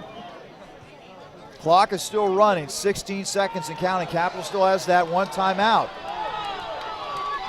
And it looks like Capital is going to try to run the clock down here just to make sure that Ohio Northern doesn't get the ball back. Now they stop the clock. Capital out of timeouts, 7.5 seconds remaining. I think that's good strategy by Coach Foos right there. It gives you time for a play on 3rd down. And if you can't punch it into the end zone, hey, kick the field goal, go into halftime. You feel a little bit of momentum going forward, I think. I understand what you're saying, but plenty of time was left, even if you want to go for it on 4th down. So I feel like right now you take a quick errant 3rd down play, and you know the backup option is a field goal. However, if you really wanted to go for it on 4th down, that takes away that chance right now. So you're looking at least a either quick throw, inside throw on a slant of some sort, roll out, or however, I'm looking at it again right now, depending on what the defense comes out. That outside lineup right now, Mike Elmore on the outside numbers, and another fade to him. I'm looking at that lineup right now. There seems to be going in a double receiver set right here. 4 wide, 2 to each side. Matthews in at running back. And now a timeout's going to be taken by Ohio Northern. You show us your pieces offensively. Now we take our timeout and adjust defensively. I had them kind of confused right there, but I like that. I like that setup right there. Being able to come at in a dual threat doubles receiver just kind of creates options of whether you want to go inside or leave that matchup on the outside. But to the offensive line, you got to give Ben some time. This only works if he has time right here. Coming up at halftime, we'll take a look at the stats from this game. We'll also check scores around the OAC, and a very eventful day around the top 25 when it came to Division I football, including a near upset of the number 1 team in the land, Alabama, and an upset of a team ranked in the top 10. That and more coming up on the halftime show. In the meantime, 7.5 seconds to go here in the first half. Ohio Northern leading Capital 14-3. Capital facing a 3rd and goal from the Ohio Northern 7-yard line. A 4 wide receiver set. Matthews in at running back. He is on Everson's right hip in the gun. Everson will take the snap, throwing to the end zone, and it is incomplete. Elmore, the intended target on the play, but just a little too much fire on that pass. And now Capital will attempt a field goal with 3.6 seconds to go in the first half. Try telling you, that was just a little too much sauce on that pass right there. And you see, he had to get that ball off quick. And it took about 3.5 seconds off the clock. So it still leaves you here for a field goal. They'll try to ice the kicker here. But imagine if you had that time there, you don't have to rush that throw. You can kind of give it time. I know it's a quick throw to the fade outside corner, but you give that time play to develop. And right now, you're trusting your kicker to put it down the post right here and try to make you 6-14 going into the second half. Tyler Terrell will attempt the field goal here upcoming, and Terrell hitting a field goal earlier in this game on that very confusing sequence where we thought Elmore had a touchdown in the back corner of the end zone when really they ruled it incomplete, and we thought that it was a PAT. We apologize for that. There was this confusion on our part right there. So now Terrell will try to nail his second field goal of the night. Trying to draw Capital ever closer here in this game with Ohio Northern. Snap back, hold down, kick is on the way. It is up, and it is good. And that will take us to halftime. A very frustrating start in this game for Capital, but their defense locks down, still have some things to iron out offensively. As we head into halftime, it's Ohio Northern leading Capital 14-6. We'll take a break. When we come back, we'll examine the stats and we'll check scores around the Ohio Athletic Conference as well as Division I football. This is Capital Comets Football on athletics.capital.edu.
Halftime here at Bernlohr Stadium. It is Ohio Northern leading Capital 14-6. At the break moments ago, they were honoring the 1987 Capital football team that won the Ohio Athletic Conference Championship. Great to see all those guys back here in Bexley, Ohio, reliving some great memories. 35th anniversary of that team. That's pretty cool to see. That is amazing to see. This kind of makes you itching for more. When can we get back to that? But it's great to support the past and the history what got us here. Well, let's go ahead and check some scores. We begin with scores within the Ohio Athletic Conference. Earlier today, it was Heidelberg who blew out Otterbein by a final of 34-7. A great game by Student Prince quarterback Drew Sims, 24-32 through the air, 297 passing yards, 4 passing touchdowns. Equally great day for his wide receiver mate, Dimitri Pennick, 9 catches, 119 yards, and 2 receiving touchdowns. Muskingum ends up beating Ferrum 31-3. Muskie's quarterback, Jordan Garrett, 181 passing yards, 2 passing touchdowns. Also a good game running the football for Muskie's running back, Noah Wellmeyer, who had 117 rushing yards and 1 rushing touchdown. And then, finally, an OAC contender nearly got upset today. Baldwin Wallace ends up defeating Wilmington by a final of 13-12. This was a game that did not feature a whole heck of a lot of offense. The Quakers were able to draw to within 1 point thanks to a safety with 6:41 to go in the fourth quarter, but somehow, some way, Baldwin Wallace was able to hold on. They get the conference victory today. It was a very interesting day for OAC conference play, and at the end of the day right now, leading the way is Heidelberg, setting the top of the conference right now, and conference play undefeated, but overall 2-0 right now. And right now, both of these teams today looking to get their first victory, but it's such more than just looking for that first one. It's a conference victory as well, so it's kind of 2-1, trying to get 2 birds with 1 stone here. So those are scores around the OAC. Let's now get to some scores around Division I football. And folks, it was one crazy day when it came to Division I college football.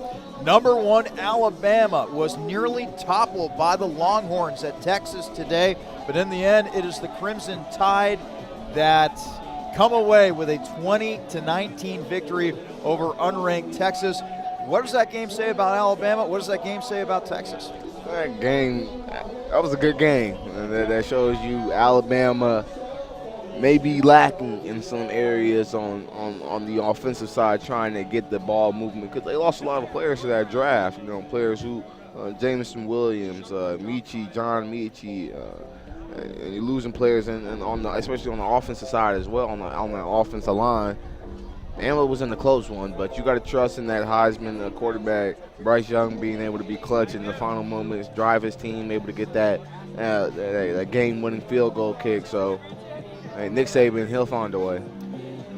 You got to feel good, I think, if you're a Texas Longhorns fan, but as they say, there are no such thing as moral victories. Hopefully Texas can take this experience and grow from there in Steve Sarkisian's second season at the helm of the Horns. Elsewhere around college football, third-ranked Ohio State took care of business against Arkansas State by a final of 45-12. 351 passing yards and 4 passing touchdowns for Heisman hopeful C.J. Stroud in that one. Elsewhere around college football, the team that Ohio State played last week, Notre Dame, goes down. The Fighting Irish, ranked 8th in the country, falls to Marshall, 26-21.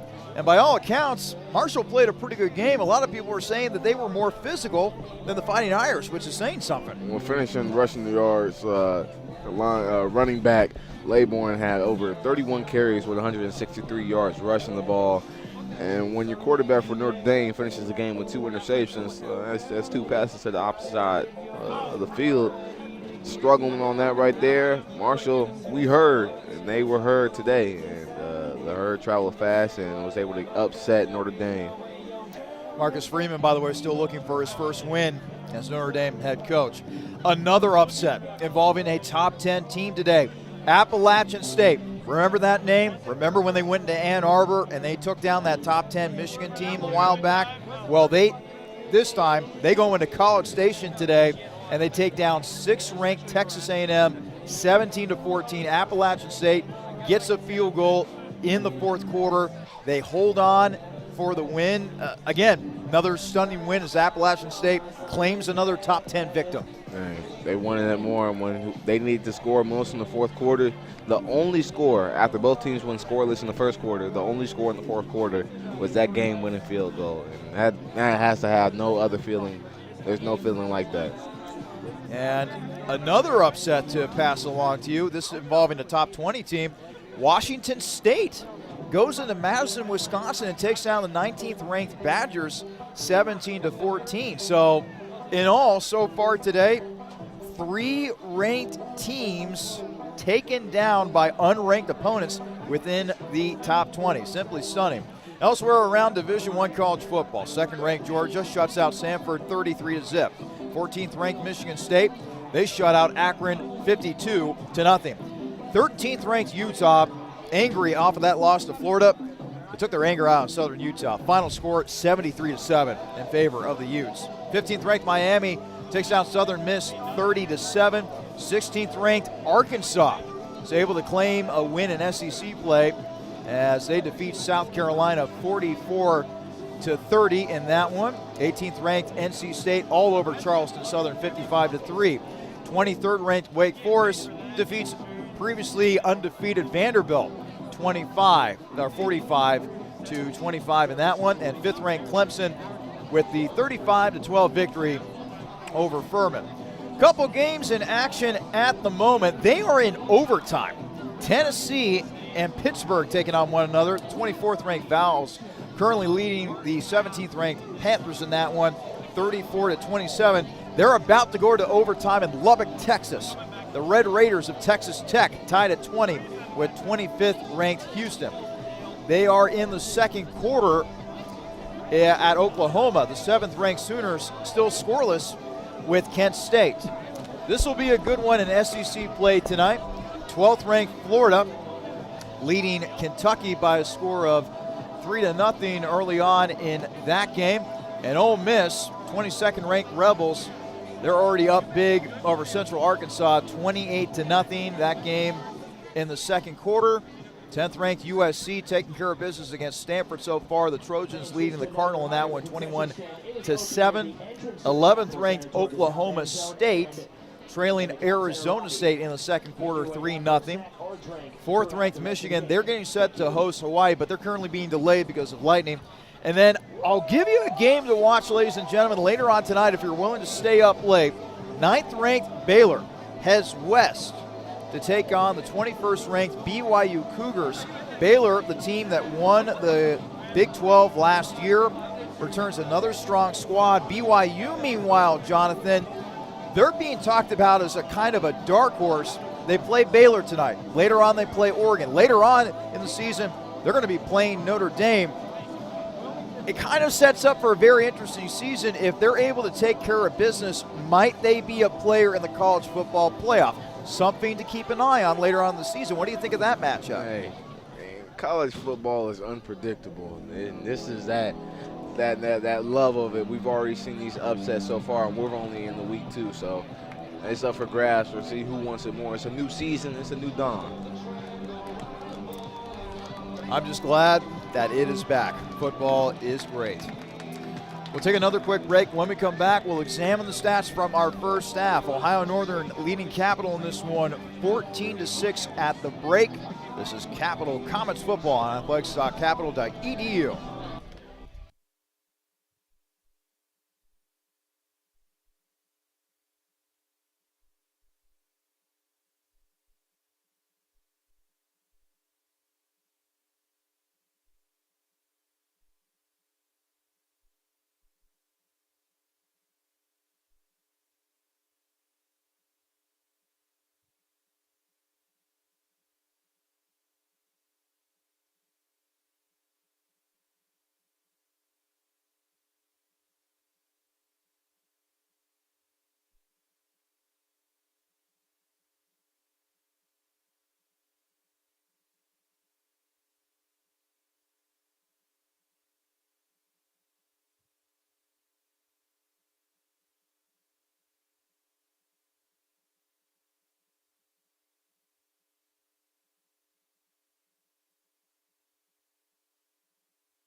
Back here at Bernlohr Stadium, still at halftime. Ohio Northern leading Capital by a score of 14-6. I'm Charlie Danis. He's Jonathan Brown. Let's go ahead and take a look at the stats from the first half. Jonathan, how are those team stats looking? Well, taking a look at team stats, surprisingly, Capital actually has more first downs, being able to move the ball.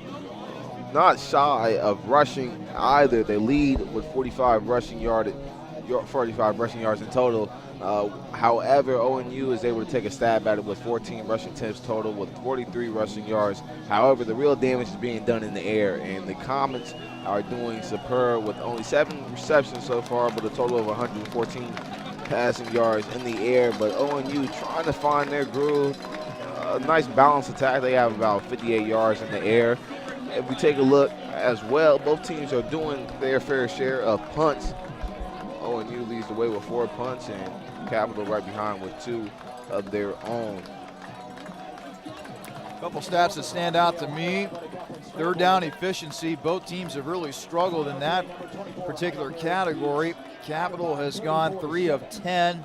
Ohio Northern has only gone 1 of 7. Capital has also gone 0 of 2 on 4th down as well. Both teams also, I forgot to point out, have a nice little tally in the turnover department. ONU has 2 interceptions for a total of 8 yards of return, and the Comets were having a nice interception from number 27, Louis Horstein, with a 10-yard reception as well. Let's now get to the individual statistics for these teams. We start with Ohio Northern. They started T.J. McConnell at quarterback. He goes 6 of 13 through the air.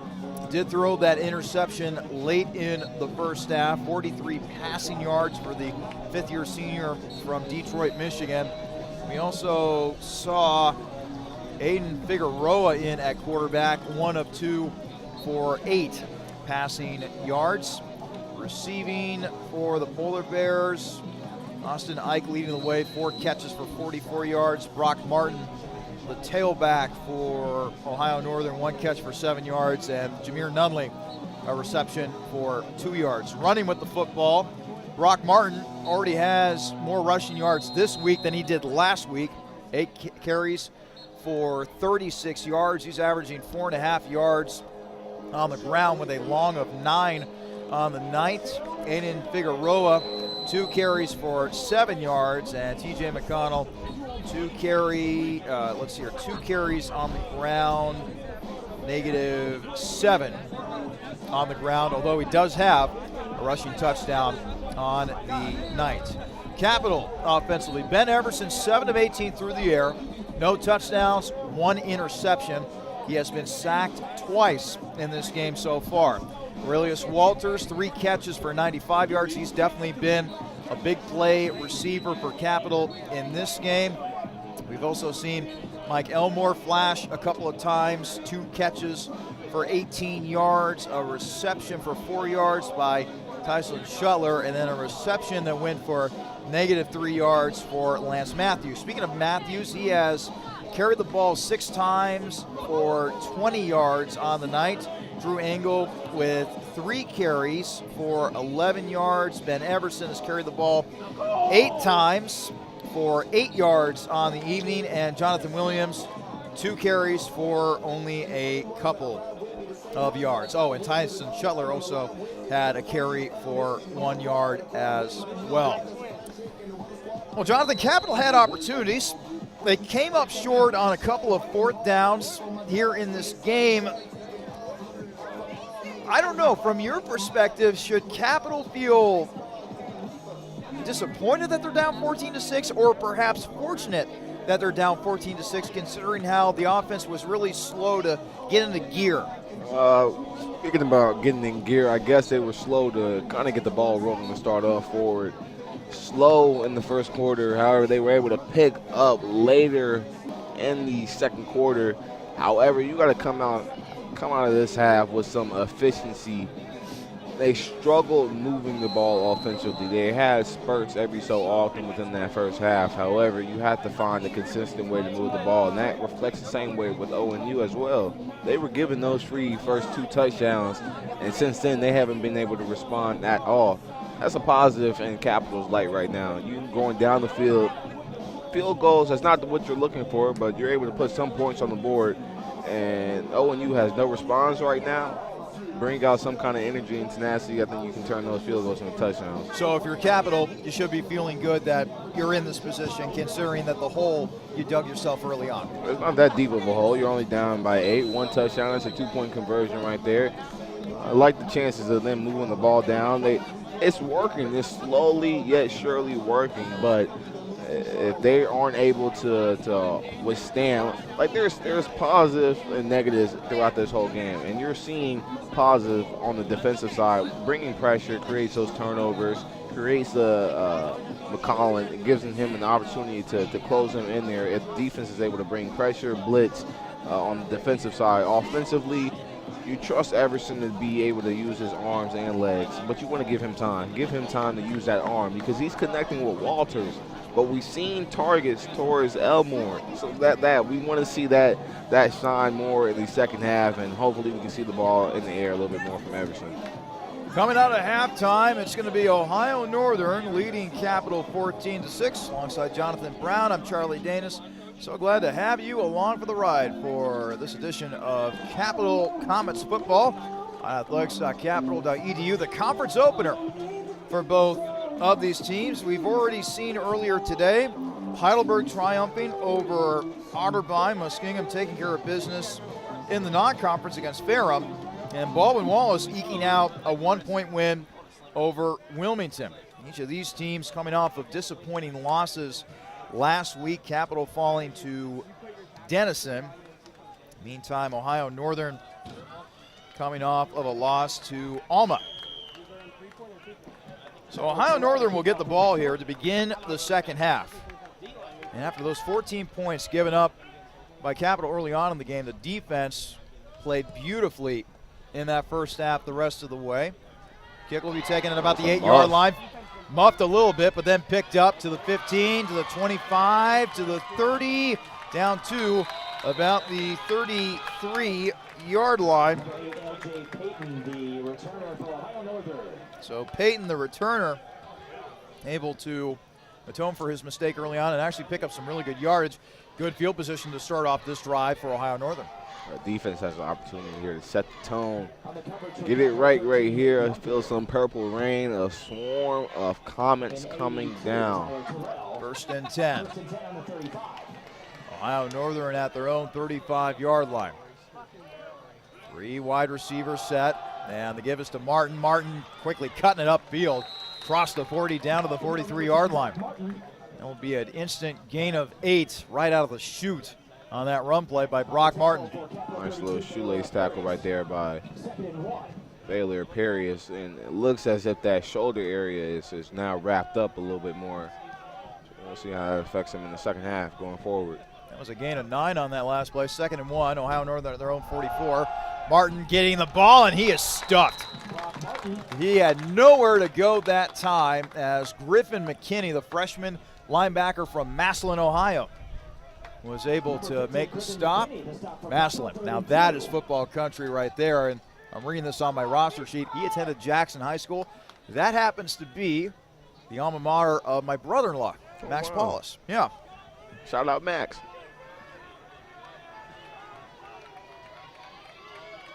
So now it's 3rd and 2 for Ohio Northern from their own 48-yard line.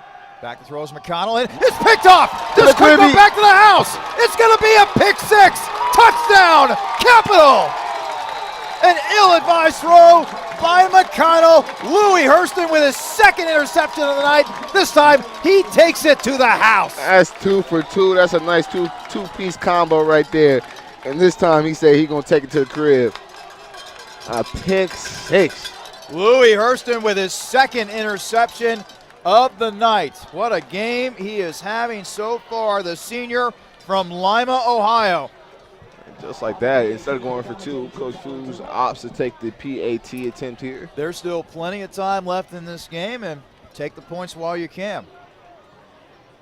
Snap back, hold down, kick is on the way, and it is good. Holder had a little bit of trouble with the ball that time, but he was able to calm it down, and knocking it through was Tyler Terrell. And wow, all of a sudden, Capital now only down by 1 following The pick six by Louis Hurston, who, you know, we've watched in the last couple of years, Jonathan. He has really evolved into an impact player on the defensive side for Capital. And here tonight, boy, he has made 2 big plays, 2 interceptions. What a start for the senior. Well, he always jokes around how he's transitioned from going as the 4th-string quarterback to a starting DB here on this defensive team here. And last year was kind of like the test in that position. And now this offseason, he's kind of found his footing on the defense. And he's shown it here tonight with 2 picks. That's 2 turnovers. Timmy turnovers for him, and his wishes are coming true. As that'll definitely wake up the fans in the crowd here as the Comets try to inch back in this game here. Second interception on the night for TJ McConnell as well. So now it's a 14-13 lead for Ohio Northern. 13:36 left to play in the third quarter as that Cap defense continues to show out. Credit the Capital coaching staff for making the necessary adjustments after letting up those 14 points early on in the game. This kick will be taken at the 3, to the 5, to the 10, to the 15, to about the 20, and that's about it for Ohio Northern. On the return for the Polar Bears that time was L.J. Payton, a junior out of Wheelersburg, Ohio.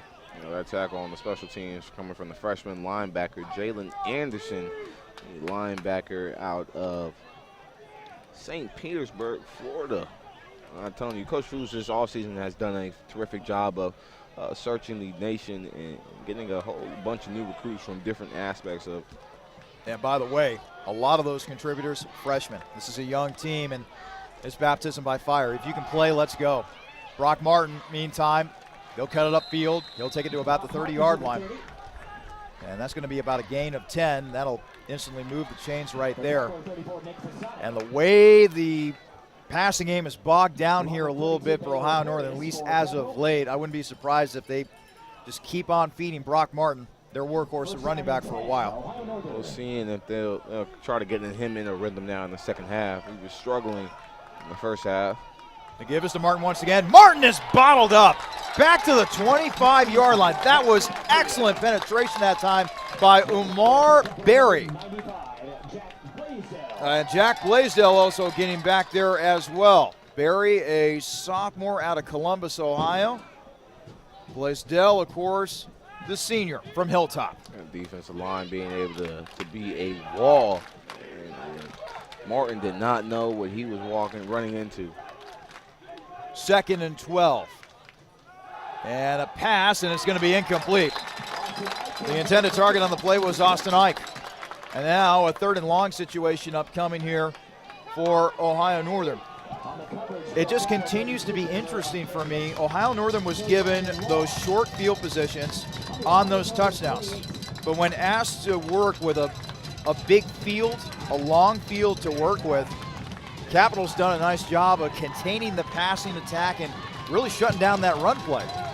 The pressure that this defensive line creates here as they prepare to rush 3 here. 3rd and 12. McConnell back to pass. He'll scramble to his left. He's going to throw, and it's going to be complete out to midfield. Pass complete to Jack DeMario, senior wideout out of Dayton. And that'll be a first down for the Polar Bears. He was wide open that time. It doesn't pan out for them.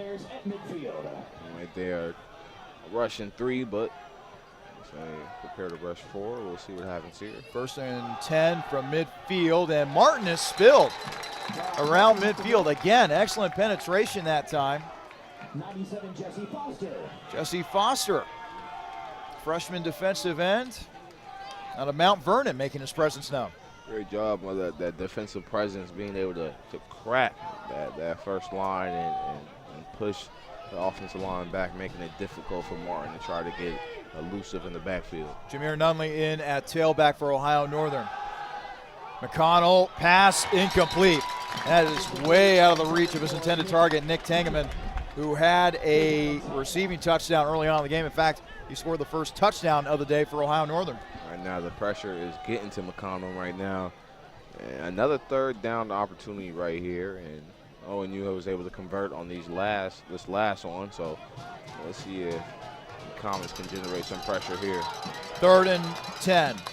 Ball still at midfield. McConnell in the shotgun in a 4-wide receiver set.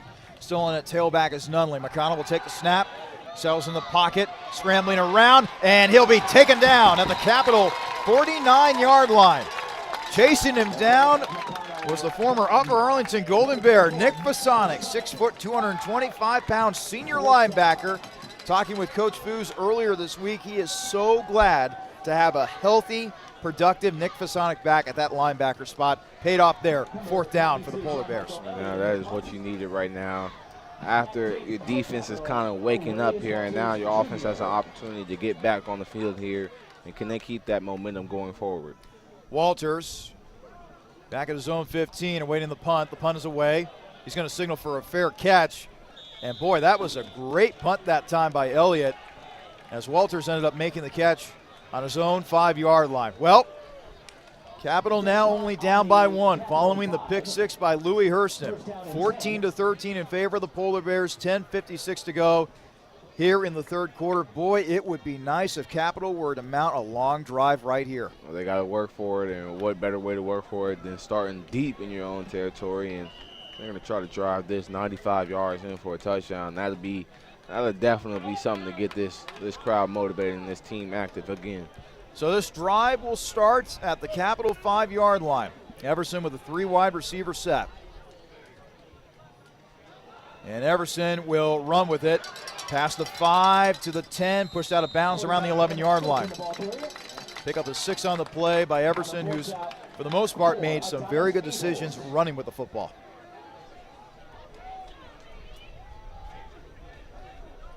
Gain of 6, 2nd and 4. So that'll lead to a 2nd down and 4.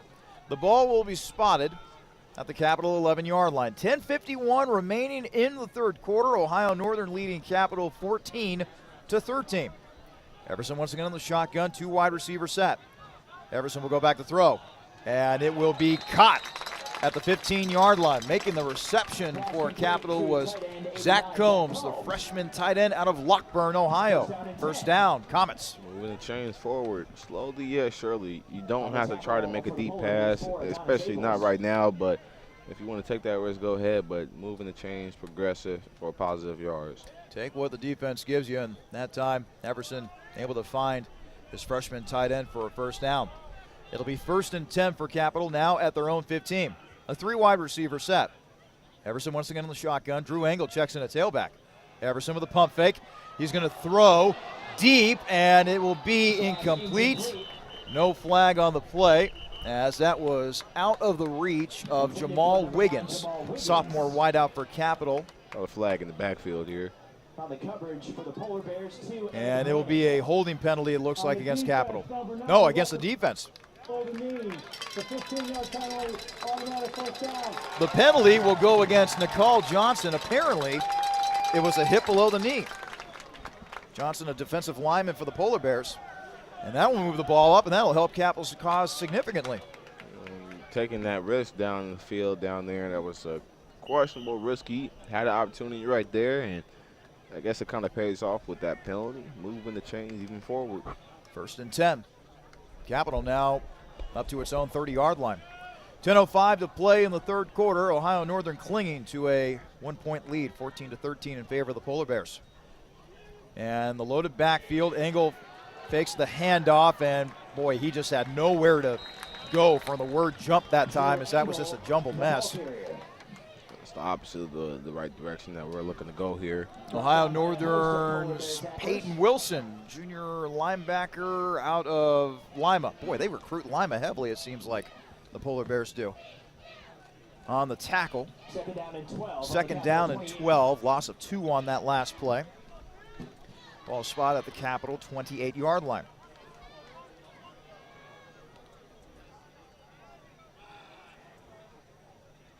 Everson will take the snap. He'll roll to his right. He will throw. Pass complete out to the 35. Taking it up to the 36-yard line was Jamal Wiggins, the sophomore wideout out of Zanesville. It turns a deep 2nd down into a 3rd and manageable here. And 33, Peyton Wilson. Moving the ball forward.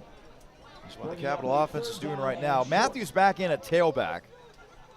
Looks like a 3 wide receiver set. Pickett, Walters, and Wiggins. Everson, back to pass, throwing, caught by Matthews. He caught it right at the first down marker. That'll result in a first down for Capital. Nice catch that time by Matthews. Great job. That was a great target, being able to keep your eyes on the ball, focus, and not try to do too much extra afterwards. Keeping your eyes on the ball, bringing it in, and moves the chains forward for a first down. Clock will tick under 8.5 to play here in the third quarter. Ohio Northern 14, Capital 13. Coming back into the game for Capital is Mike Elmore. Showed a couple of flashes. Nearly had a touchdown reception that was called incomplete.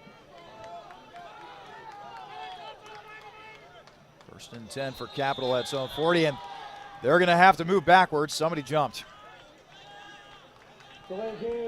Oh, no, delay a game, actually. They didn't get the playoff on time. Just when something good happens, you got to take 2 steps back. Well, that's all part of the growing up process for what will end up being one of the youngest teams in the OAC. A Capital team that was picked to finish 9th in terms of points when it came to the OAC football coaches media poll released before this year. Capital tied with Otterbein for 9th for the fewest points. Coach Foos' team is looking to prove the critics wrong here in 2022, as Lance Matthews will spin his way forward, not once but twice. And that'll be about a 3-yard gain for Matthews. Well, after finishing last season, finishing with a record of 2-13, the ceiling is pretty high. There's only 2-8. 2-8, excuse me. 2-8 overall. So much time that you can grow from that. So, yes. Just gotta flower, fertilize these plants, and watch them grow. Second down and 12. Everson with 2 wideouts to work with. Everson looking, scrambling to his left. He will throw and just throw it out of bounds. Pressure was just too much that time. Chasing after Everson on the play was Nicole Johnson. He's been very active defensively for Ohio Northern, and now it sets up a 3rd and long situation. Well, Capital, it was moving the ball here. You have to think they're going to try to set up a screen here, perhaps? Honestly, I don't know what we would see here, but you want to try to get something. I wouldn't be surprised looking at a deep post right here. 2 high safeties coming forward, but offensive line's got to give them time. 4 wide for Capital. Everson with the throw down the middle, and it is incomplete. Boy, thought for a moment that he had Drew Montoya down the seam, just like you were talking about, Jonathan. But the junior from Hollister, California, not able to quite catch up to that pass, and now Capital will have to punt it away. It was looking slowly to be a successful drive. You were able to start off on your own 5-yard line and was able to push it all the way up here to your own 38, but just unable with penalties, stopping yourself here. I will say this, if that ball is thrown just a little more to the inside, that's a touchdown, the way that thing was looking. It almost set him up for, I don't want to say failure, but that backside safety was coming down the crack on him too. Punt on the way, and it'll roll out of bounds eventually. Inside the 30 down to the Ohio Northern 26-yard line. 6:41 left to play in the third quarter. Ohio Northern leading Capital 14-13 in this game. This will be the only night game for Capital this season. The rest of the games will be played during the daytime. The remaining games for Capital kicking off at 1:30 in the afternoon. Next home game for Capital will be 2 weeks from today, September 24th. They will welcome in the Wilmington Quakers. First and 10 for the Polar Bears from their own 26. The fake to Martin, give to another tailback, and boy, Capital had that dead to rights as they were trying to get it to Austin Ike on an end around, but that play was snuffed out very, very quickly. They're that caused that disruption in the backfield. And one missed tackle, guess who's right behind them? It's just a swarm of purple jerseys, so that's a great job to wrap up and bring them back for a TFL. Griffin McKinney among a host of purple jerseys that time. That was a loss of 6. Second down and 16. The ball spotted at the Ohio Northern 20-yard line. McConnell in the shotgun. He'll put a man in motion in a 4 wide receiver set. He's now running with it. And he'll take it to about the 21-yard line. Boy, that was an awkward looking play right there. I wasn't quite sure if McConnell was wanting to pitch it to another potential ball carrier or what. Just looked a little weird that time. It's like ONU is still trying to find they're searching for their offensive identity here as we move later into this game. And you need to grasp on something. Do you want to focus on running with your quarterback or trust Brock Martin in the backfield? And it's just, I don't know what coach is thinking over there right now, but we got a deep third down right here, so we'll see if they can convert. 3rd and 15. Ohio Northern at their own 21-yard line. A 4 wide receiver set for McConnell in the gun. He'll take the snap, and he'll evade some pressure, scrambling to his left. Still looking, and it is caught. And that is going to end up being a first down for Ohio Northern. That's a nice dump off to your running back. And speaking of Brock Martin, and you trust in him and able to put his shoulder down and move them chains. A deep 3rd down conversion. That was 3rd and 15 right there. And you just got to capitalize on those opportunities on the defensive end. You got to be really frustrated if you're on the Capital defense that time, letting up a 3rd and long and allowing Ohio Northern to pick up the first down on that play. And now a flag is thrown.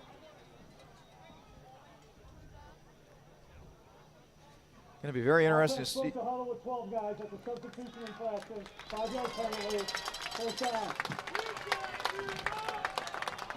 So a 5-yard penalty on Ohio Northern, a legal substitution for the offense. Trying to bring out an extra blocker out here. So they'll back the ball up to the 32. It'll be 1st and 15 now for Ohio Northern. McConnell will take the snap. They'll hand to Martin. And Martin will fight through some contact and take it to the 38-yard line. Doing a good job of trying to get Martin some more touches here. And he started off in the first half with 36. He's down at 60 yards total so far rushing the ball. So after that nice run by Martin, they're more on schedule is Ohio Northern's offense. It's now 2nd and 9. Ohio Northern at their own 38-yard line. McConnell with 3 wide receivers. And he'll give to Martin. Martin off tackle to the 40, and he'll be taken down around the 41-yard line. He was putting that shoulder down. Brock Martin trying to enter, get his little Christian McCaffrey going on here. And Louis Hurston lost his helmet while making the tackle for Capital, so he'll have to come out for one play. Coming out for a brief substitution is Carlton Mathis Jr. He is a sophomore defensive back from Toledo. It's now 3rd and 5 for Ohio Northern from their own 42. A 4 wide receiver set. McConnell takes the snap, scrambling to his right, throws deep, caught at the 40. Ike evades a tackler, 30, 25, out of bounds around the 21-yard line. A breakdown in coverage that time for Capital, and Ohio Northern capitalizes a big first down there for the Polar Bears. We're seeing they brought out the trips threat with the receiver. Nice routes of collision right there, sending 1 inside and 2 on the back end. You had 1 coming in for a nice little flat route and the other opposite going for a corner. So he had levels of it, and quarterback McConnell was able to choose the deeper option and it picked up for a nice gain. 1st and 10 for Ohio Northern, the Capitals 22. Martin with the carry, and he'll just rush forward inside the 20, down to about the 17-yard line. We talked about looking for their offensive identity, and it looks like they are trying. They're starting to find some rhythm here. It looks like they done found their choreography, some nice dance moves going on. 2nd and 5. Ohio Northern at the Capitol 17-yard line. McConnell will hand to Martin once again. Martin inside the 15, down to the 12-yard line. And ONU is doing their dance now.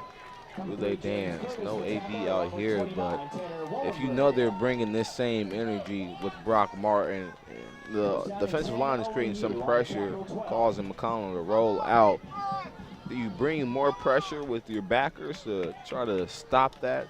Martin coming inside the.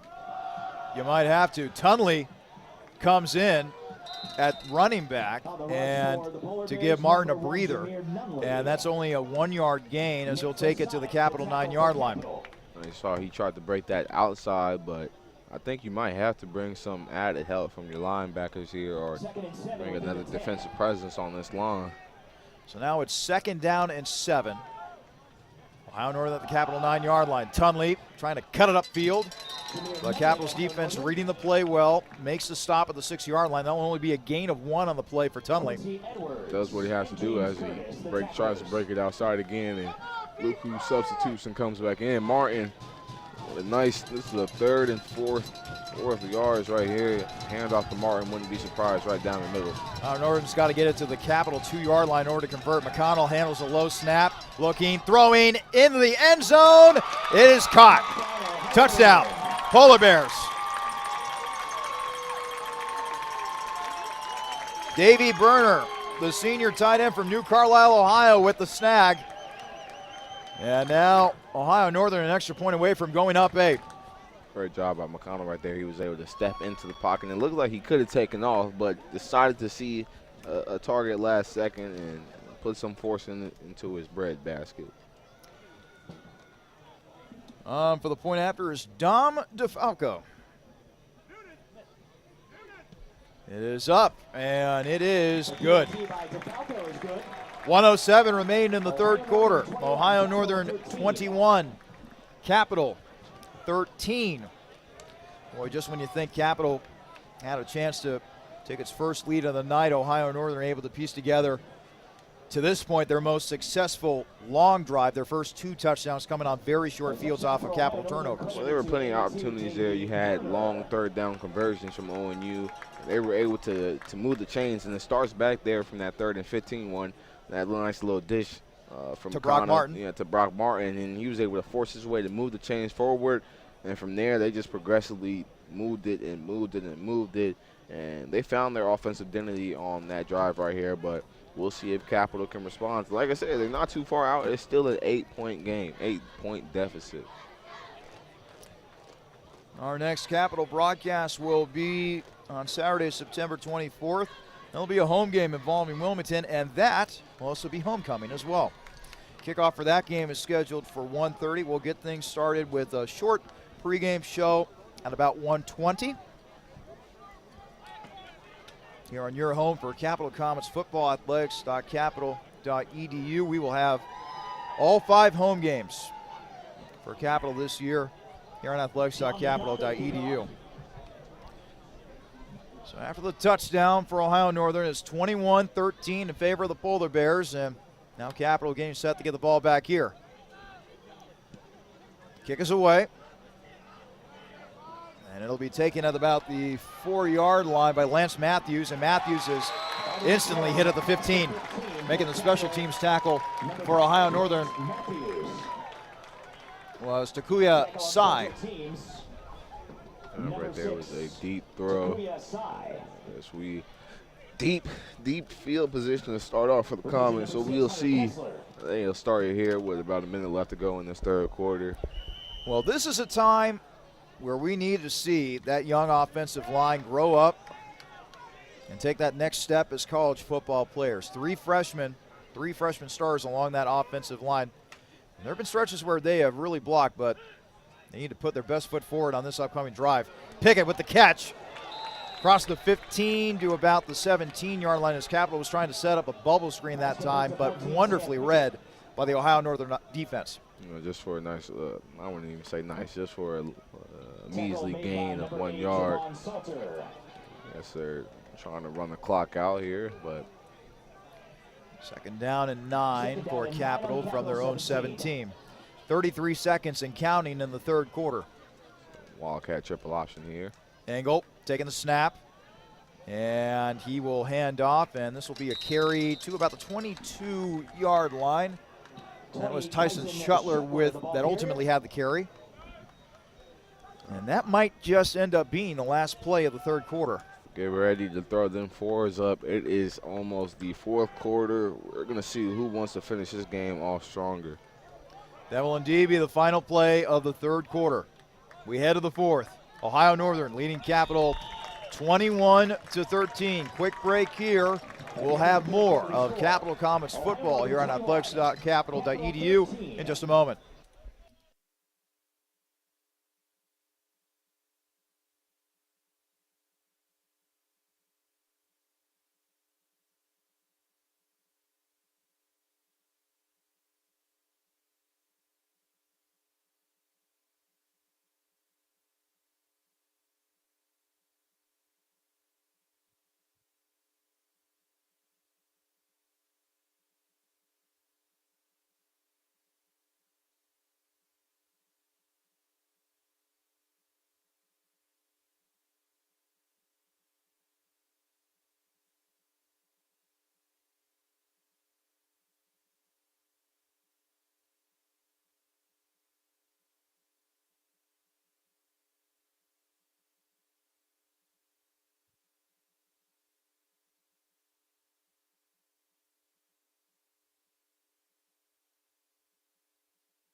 Let's begin play in the fourth quarter.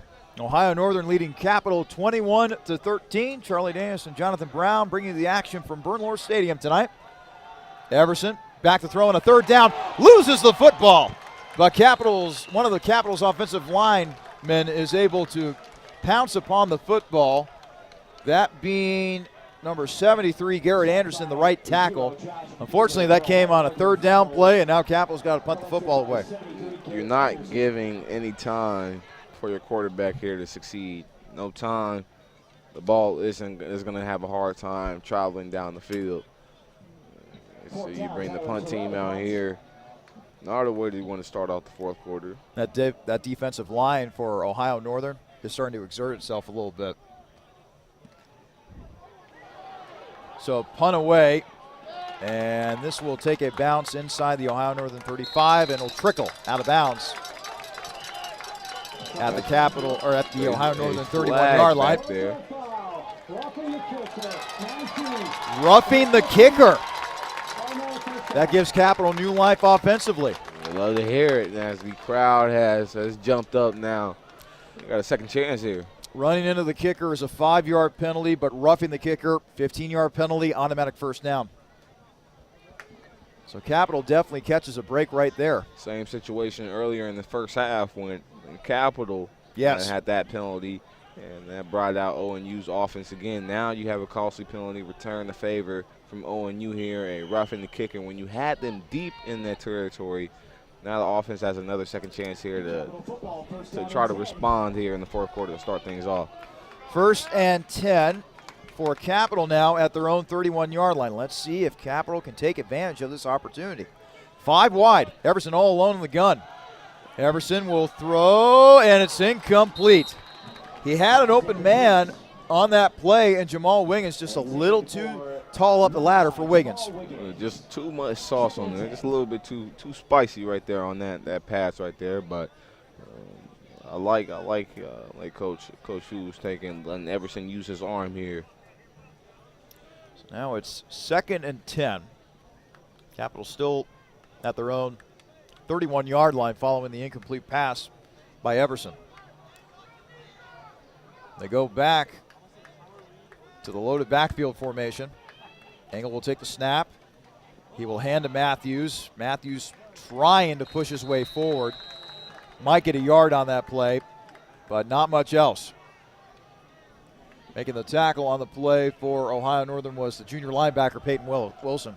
And where you talk about the ONU defensive line here, they do not look like they're exerting themselves that much here and doing a good job of continuing to be a brick wall here and causing havoc for this offensive line, this young offensive line here. Now, defensive line for Ohio Northern is definitely making its presence known, and now Capital facing a 3rd and 9 from their own 32. 3 wide receiver set. Everson back to throw. Scrambling for his life, and he's finally taken down back at the 28-yard line. Great pressure on the play by Kadarius Woodfork, the senior out of Brownsville, Tennessee. And Capital once again has to punt it away. I'm telling you, I think you're asking a lot. We're asking a lot of a young offensive line here to try to step up into that role. You would love to see them try to work together and collaborate to give Everson more time here, but Everson's having to fight for his life inside that pocket while trying to find his targets, and when you ain't got that time, it's easy to suffocate in there. Tyler Terrell will punt it away for Capital.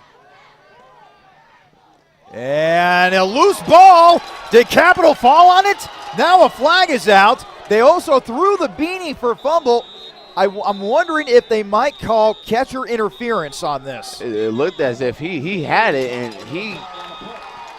Capital has come out with the football as Braden Jen, freshman linebacker out of Worthington, Ohio, looked like made the recovery. So now we wait for the explanation from our head referee, James Bondra. Here it is. Kick catch interference, 52-52, a 15-yard penalty, first down. So they end up calling returner interference on Capital. That's 2 almost turnovers for Capital right there. You had the earlier muff kickoff on the special teams, and there's another right here, muff, on this time on the punt end. And I don't know, that was a close one right there. That was a very close call. Coach Foos shaking his head in disbelief right there as this team catches a bad break at that moment. So now it's 1st and 10. Ohio Northern now at Capital's 48-yard line. Capital's defense needing to make a big play right here to try to give the offense another opportunity. McConnell will hand off inside the 45, and tripping his way down to the 42-yard line was Brock Martin. And boy, if Martin doesn't trip right there, man, with a full head of steam, could have gone for a lot more. Like how he was able to reach out there for that extra yard, though. So he's fighting, pushing to move the chains. Gain of 6 on that last play for Martin. It's 2nd down and 4 for Ohio Northern at the Capital 42-yard line. McConnell will take the snap to land to Martin once again. Martin, after running into his own offensive lineman, continues to go forward, picks up a first down as he's tackled at the Capital 38. It's like you know where the ball is going. The question is, can you stop this? At the very least, Capital needs to hold Ohio Northern to a field goal right here, because a touchdown, boy, then you're really up against it.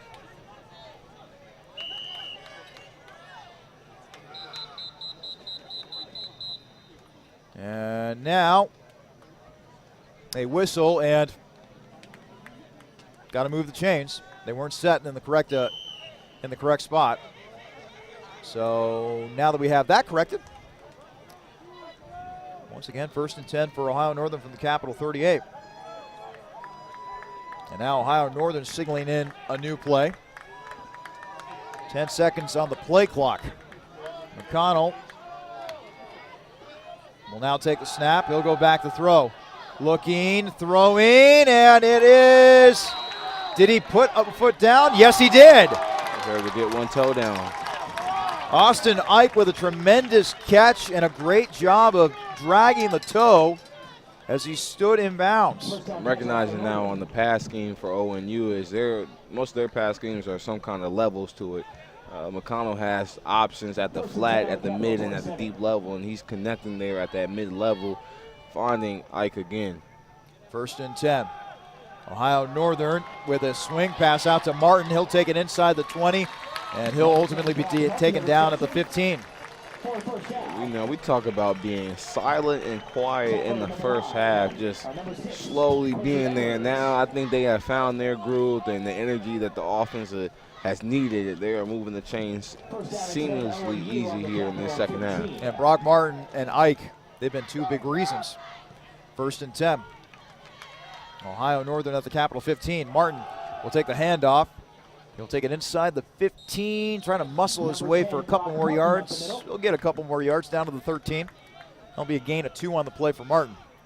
Not Ike, Martin has a total of 80 yards right now rushing. Dennis, the tackler.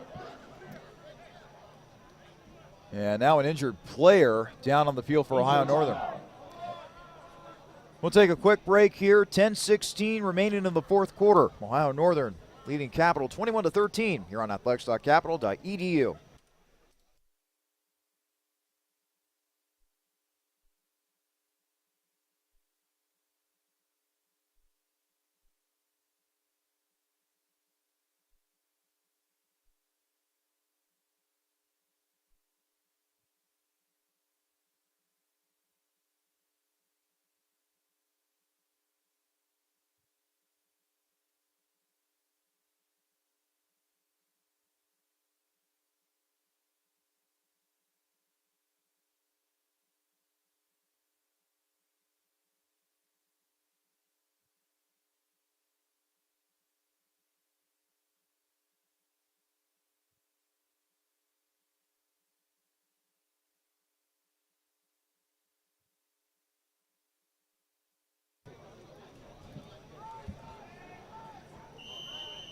.16 remaining in the fourth quarter. Ohio Northern leading Capital 21-13.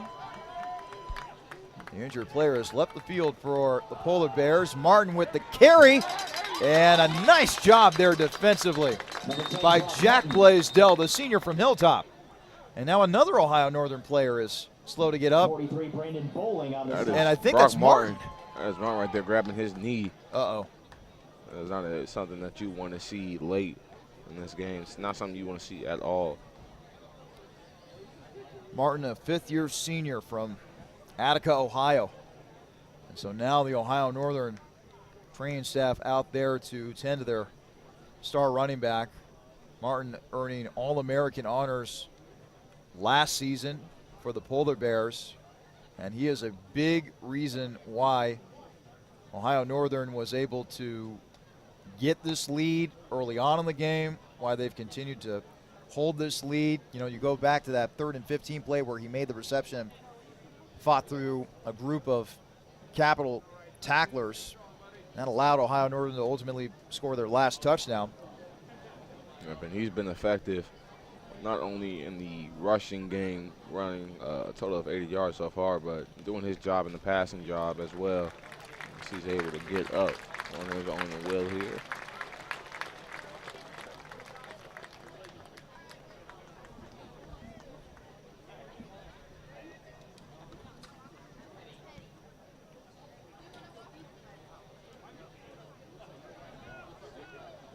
I guess this next man up, you trust in Jameer Noonley.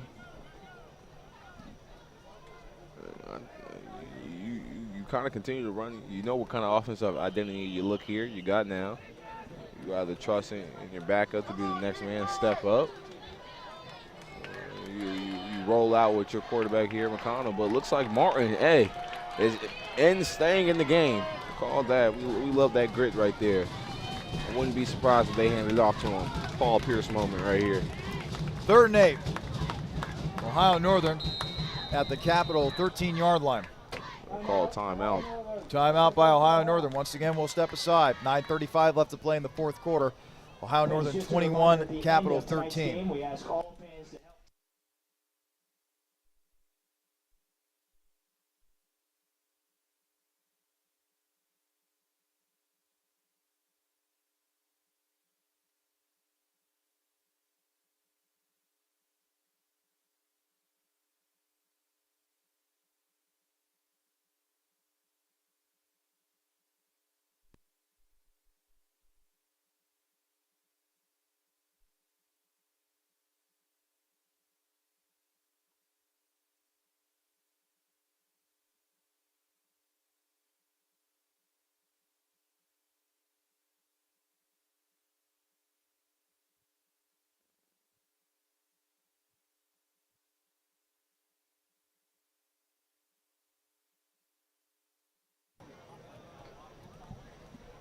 .9:35 left to play in the fourth quarter. Ohio Northern leading Capital 21-13, and a key injury update for Capital. Yep, looks like Baylor Paris has gone back to the sideline dealing with that earlier injury, and taking in for him is Tanner Wolberg, the junior out of New Lexington, Ohio. 3rd and 8, McConnell back to throw, scrambling to his left inside the 10, towards the goal line, and he will be bounced out of bounds at about the 2-yard line. That'll be enough for an Ohio Northern first down as they continue to inch closer and closer to that end zone.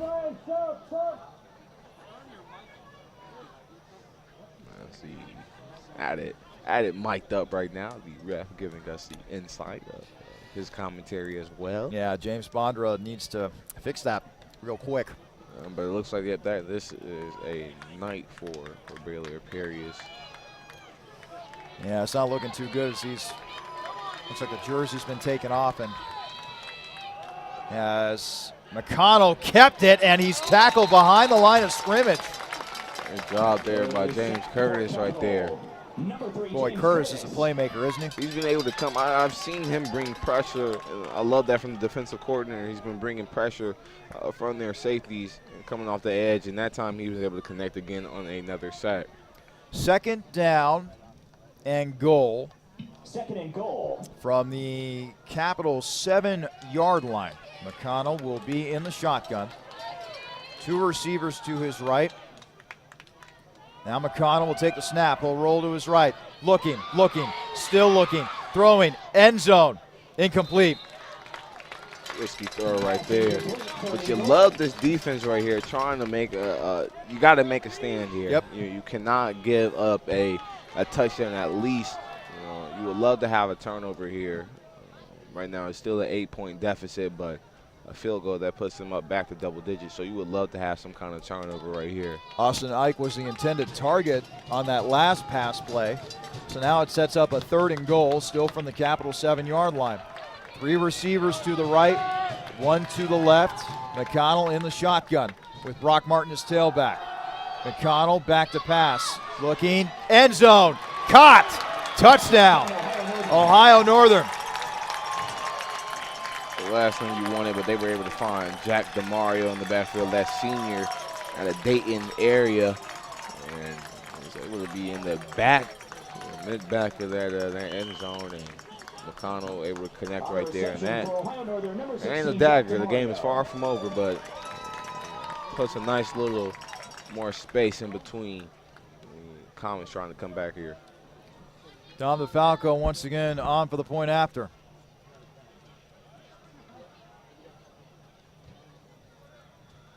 Snap back, hold down, kick is on the way, and she is good. 8:11 left to play in the 4th quarter. Ohio Northern 28, Capital 13. A check of individual scores from this game. First for Ohio Northern. McConnell has now gone 11 of 21 through the air. 1 passing touchdown, 2 interceptions, 129 passing yards on the evening. Ike, 5 catches for 80 yards for Ohio Northern. Brock Martin has turned it on here in the second half. He now has a grand total of 76 rushing yards. He's averaging 4.5 on the ground. He's also contributed with 2 catches for 23 yards via the air. Meanwhile, for Capital offensively, Ben Everson, 9 of 21 through the air, no touchdowns, an interception, 119 passing yards. Aurelius Walters has had himself a nice game, 3 catches for 95 yards. And the leading rusher for Capital at the moment is Lance Matthews. He's got 23 yards on 8 carries.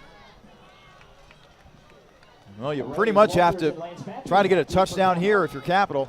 Try to keep yourself in here, as Ohio Northern has provided themselves with a nice cushion late here in the 4th quarter. I know it's a hard thing to ask here, but asking this young offensive line to be some kind of glue here, you need to be adhesive to give Everson some time. Walters will take it at the 3, 10, 15. And he'll be wrapped up around the 16-yard line. Return near the 15 by Aurelius Walters. 8:04 left to play in the 4th quarter. Ohio Northern 28, Capital 13. And 18, Eli We've seen Lynch. flashes of brilliance from Everson Other times we've seen misconnections between him and his wide receivers, but boy, if there was a time to put it together, this would be it. First down and 10, Capital on their own 16. This is the moment. You gotta have some kind of response, and time to drive the ball down the field. First and 10. Capital at their own 16. Everson in the shotgun, play action, pass complete out to the 25-yard line as the pass was complete to Drew Montoya, junior wideout out of Hollister, California.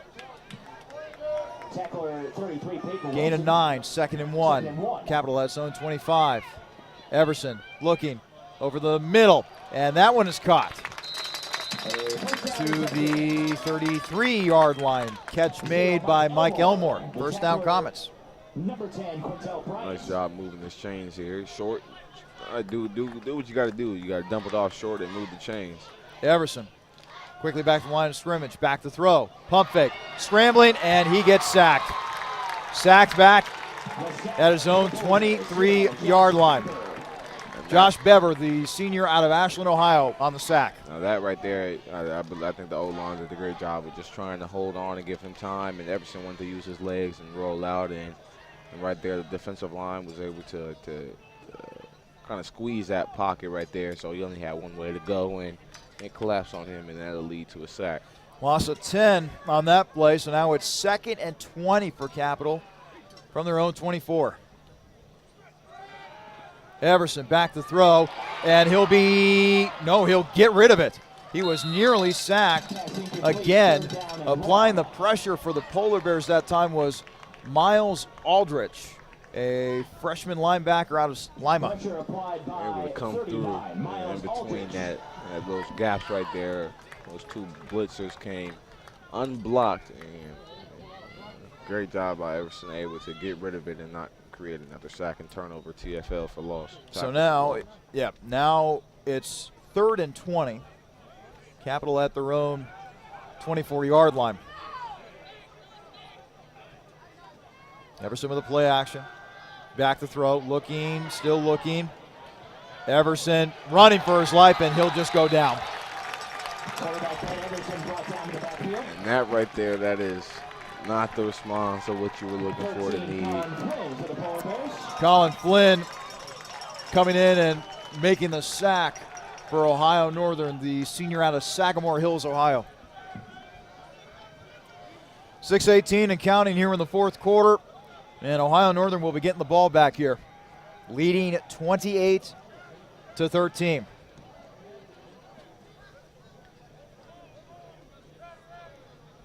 Back to receive the punt for Ohio Northern is Jack DeMauro. And he'll take it at about midfield. He'll dance a little bit before ultimately taking it to the Capital 46-yard line.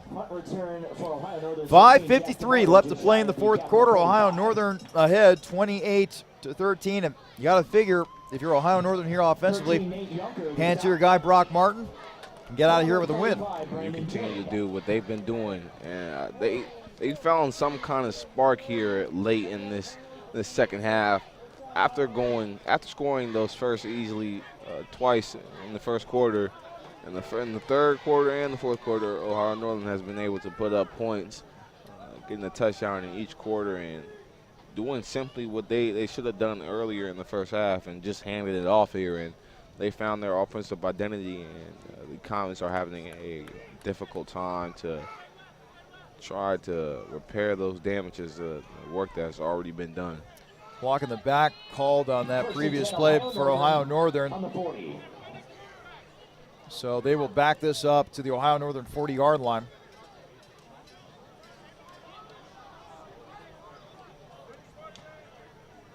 And now there's confusion on the field as to where the chains need to be, it looks like.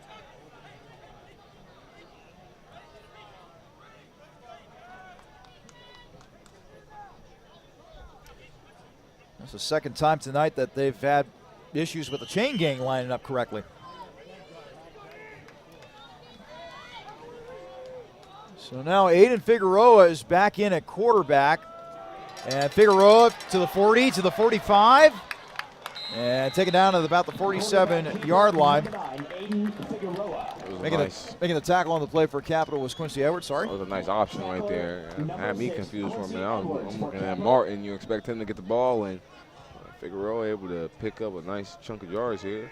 Oh, you insert Figueroa, and you add that to the hard running ability of Brock Martin. Now all of a sudden you got two guys that can easily run the clock out for you here for Ohio Northern, or at the very least salt away most of this clock, is what I should say. Creates issues here. You don't know who's going to have the ball here. Figueroa in the shotgun. 2nd and 3. The give is to Martin, and Martin will fight his way forward. Perhaps a gain of 2 on the play, so sets up a 3rd down situation. 3rd and 3 for the Polar Bears. There's 10, Brock Martin. Tackle made by 94, Marvin G. Dennis. And 50, Griffin McKinney. So now it's a 3rd and 3. Ball spotted at the Ohio Northern 47-yard line. 4:43 and counting in the 4th quarter. Ohio Northern ahead 28-13, and at this point they're just trying to salt away as much clock as possible on this offensive possession. Figueroa once again in the shotgun, and he will give to Martin, and Martin will be stopped about a yard short. Surprised that Figueroa didn't keep it that time. If he would have kept that right there, he was looking at a nice green play too right there to pick up the 1st down. So we'll have the first time out here. Timeout taken by Capital. They'll have 2 remaining.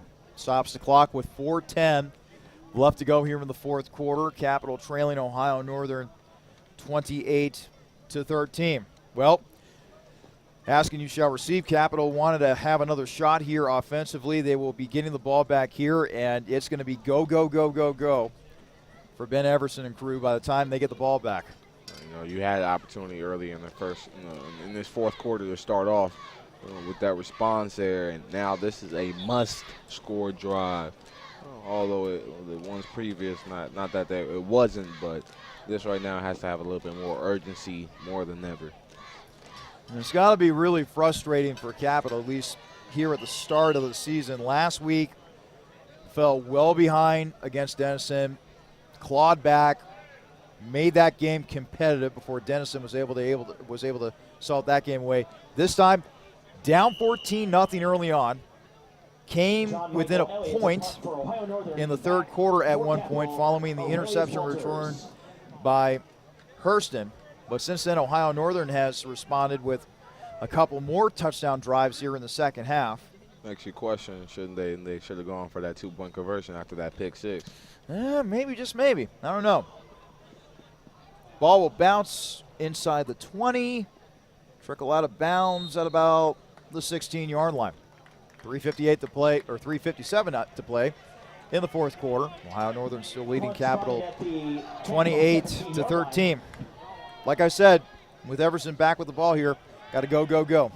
It's time to put it in hyperdrive, and you got to try to figure out whatever you can pull out of your playbook here to get that ball across some pylons. And right now you're looking at about, you got 3:57 on total left in this game, so you're looking about, you want about 1:30 on this drive. So 2-minute drill is in effect. You want to score, onside kick, and then try to score again. But first things first, Capital's got to get something going here offensively.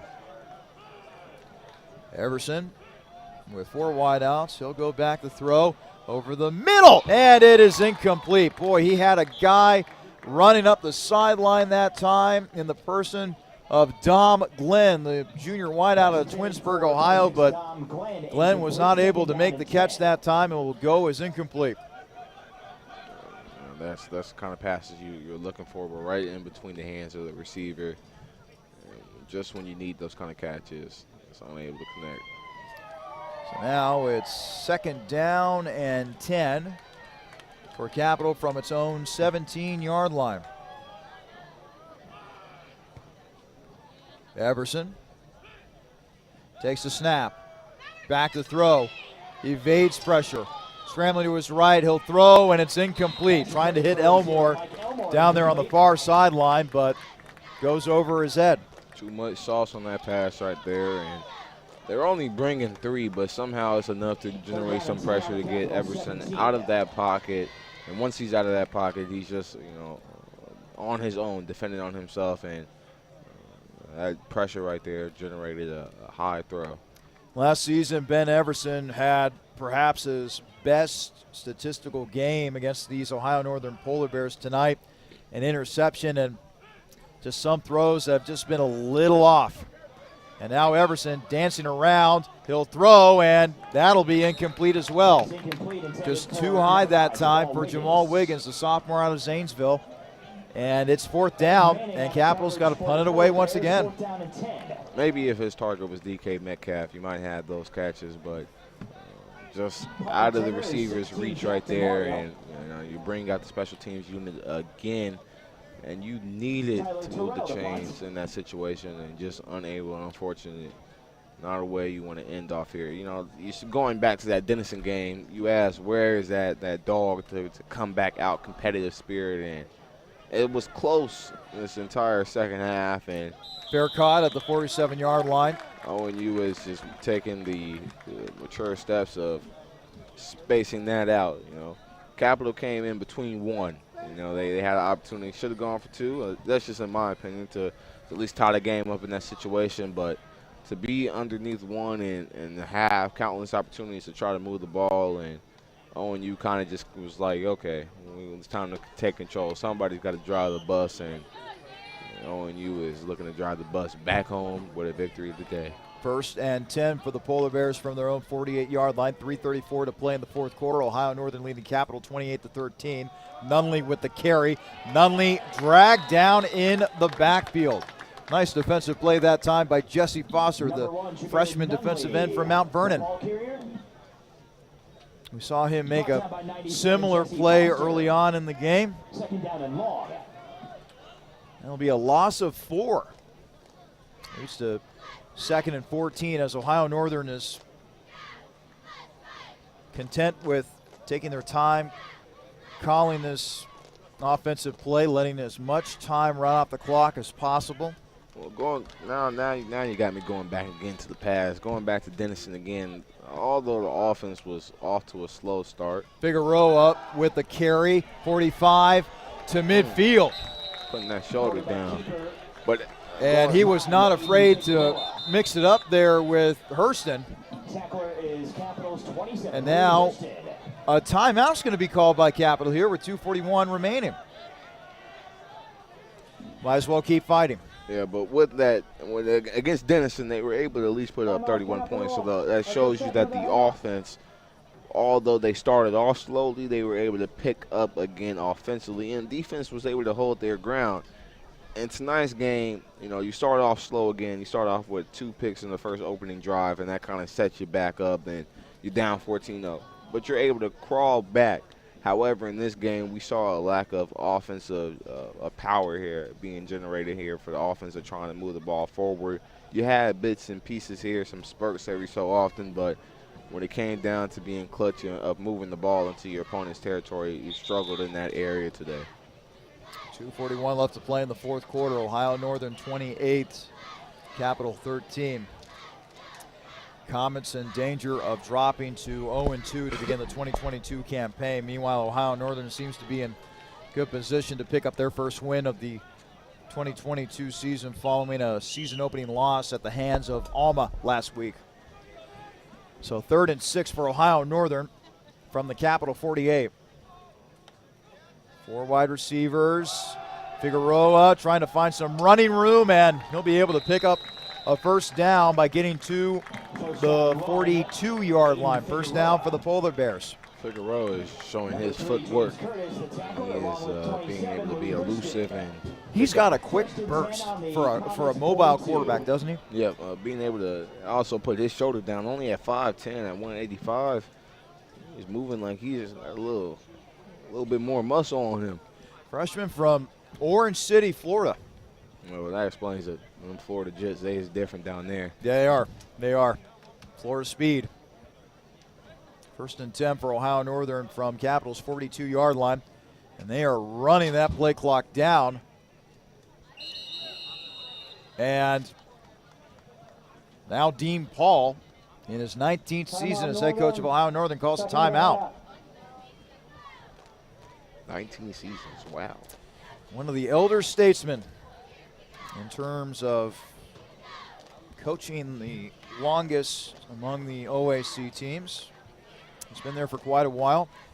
His team had won 13 straight against Capital up until last season, when Capital was able to come away with a 35-28 win in that one, but looks as though that Ohio Northern will win this one, which means that they will have taken 14 out of the last 15 meetings between these two schools.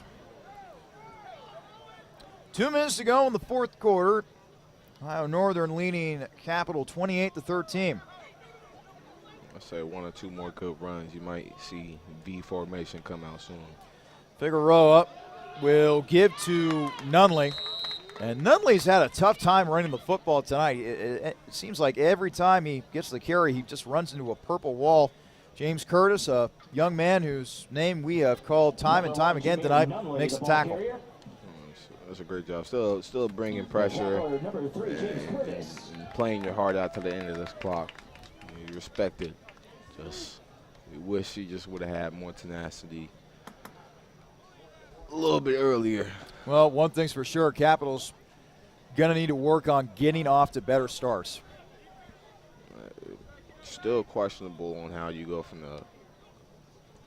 As Nunley will not take the carry. It's Figueroa who ends up keeping it. Go ahead. How you go from that starting quarterback with a pick, then immediately switch to your backup quarterback, and that's an instant pick, and then you expect your quarterback who you had to continue on forth from there, and that just kind of, I think that kind of threw some confusion in there as well. I would be confused as a quarterback. You make one mistake, you get benched the next drive, and then you're allowed to continue, and you're trying to pick up that energy you had, build up all that momentum again that you had, getting ready from pregame and everything. So, well, it's interesting that you bring that up, Jonathan. One of the things I talked about with Coach Foos earlier this week was, Ben Everson is your starting quarterback going forward, right? Well, no, not necessarily. Every position on this team is still up for grabs. We're talking about a very young team, a team that has 3 freshmen on the offensive line. We've seen multiple wide receivers being cycled in and out tonight. The fact of the matter is Coach Foos is still trying to build this program. His very first year was during COVID. That was a wash for everybody. Last year, only 2 wins. This year, trying to improve upon that mark, and they're going to be taking their lumps this year here in 2022, but you're just hoping that you're able to find key contributors and key spots, build towards the future. Hopefully 2023 and 2024 will yield some fruit as Peyton Figueroa is able to keep that, and that will now lead to 4th down as we will take under a minute to play here in the 4th quarter. Fact of the matter is this Capital program is still trying to learn how to win. It's hard trying to get certain teams into a winning culture. That's a hard culture to adapt to. It's going to take some time here, but with good faith over time, it will happen. Just right now, today, it's just another day of purple rain, and you move on to the next game.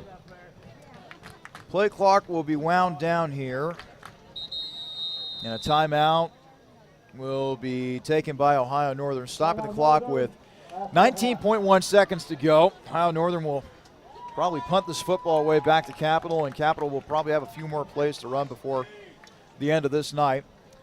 The Comets will be heading to Muskingum next week. They'll be at Muskingum on Saturday, September 17th. That game is scheduled for a 7 o'clock start. And then Capital will be back at home here on September 24th when they play host to Wilmington during homecoming. That game is scheduled for a 1:30 kickoff. We'll get our broadcast started at about 1:20 with a short pregame show leading into that one. The schedule just does not get any easier for Capital going forward. You may have that opportunity on the 24th when we come back here, but hopefully they can pick up on the road their first victory of the season. Ohio Northern, meanwhile, they'll be on the road as well next week when they head to Heidelberg, who is expected to be one of the top teams in the OAC. Heidelberg cleaned up big earlier today with a dominating 34-7 win over Otterbein. And Heidelberg sits atop the OAC right now. Figueroa, they'll actually run this here on 4th down. This will result in a first down for Ohio Northern. And now a flag is thrown back at the 31-yard line. 26, Donald Crawford for Ohio Northern. Donald Crawford with the carry for the Polar Bears. This stops the clock with 11.9 seconds to go in the game. You know, I understand those kind of plays, you know, in Madden, but, you know, you could have just taken the knee here and just wrap things up here. But Coach Ball is not letting up, foot on the pedal. And can't blame him. You're going to be able to get your first victory of the season and a conference victory at the same time. Knocking two birds with one stone. Personal foul, number 16 on the offense. Off below the waist. That's 15 yards, 4th down. Jack DeMario will be hit with the chop block, the block below the waist. It'll be a 15-yard penalty, and it'll still be 4th down for Ohio Northern here. 11.9 seconds remaining in the game. And as Ohio Northern still has possession here, at least for the moment. And it looks like Dean Paul is going to elect to have his offense stay on the field and not punt it away.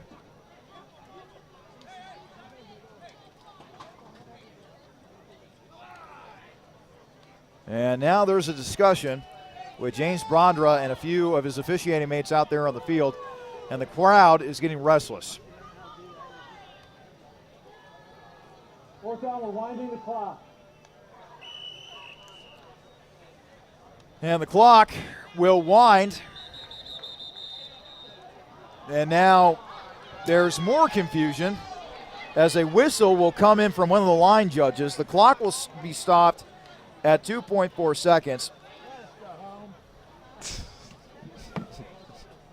You know, one thing I have noticed during this game, and, you know, I never like to be critical of officials or anything like that. We've seen the chain gang not be lined up correctly multiple times tonight. We're going to wind it. The clock's going to be on the snap. Some very questionable calls when it comes to what is a catch, what's not a catch. And now this whole sequence with how the game is ending. You know, not just what's not a catch and what is a catch. You go back to those two almost turnovers for Capital in their favor, both on special teams. And just imagine what could have, what if, especially I want to go back to that punt muff back there. No, not punt muff, excuse me. The kickoff return fumble back there earlier in the first half. Boy, what is going on here? I'm hearing multiple whistles. Coach Foos is wondering the same thing. So now 11 seconds will be put back on the clock. I think the refs don't understand that the snap had to occur for the clock to run out.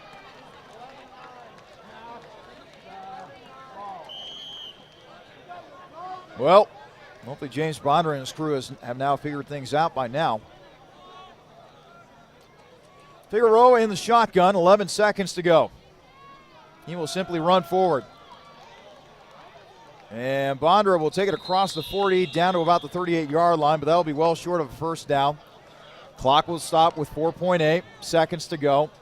And Capital will get one more offensive play before the end of this game. After all of that, ugh.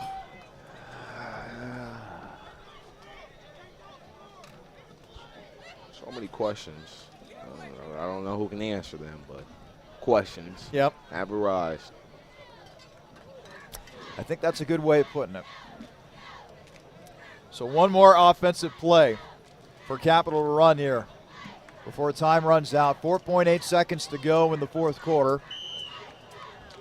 We'll either just see either a handoff here or one last Hail Mary.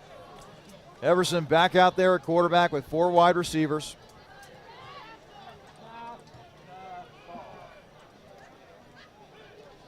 Tyson Shuttler in at running back. Everson will launch a deep ball, and that will be incomplete. And that is the game. Your final score from Bernlohr Stadium. Ohio Northern 28, Capital 13. We'll take a quick break. We'll check the final stats and wrap things up from Bernlohr Stadium in just a moment. This has been a presentation of Capital Football on athletics.capital.edu.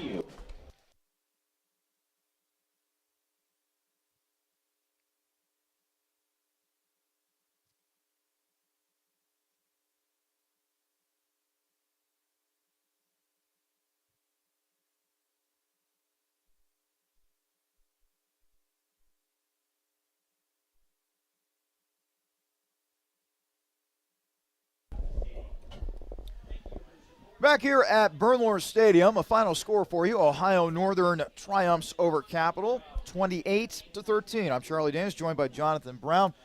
As we wrap things up here in Bexley, Ohio, let's first take a look at the team statistics.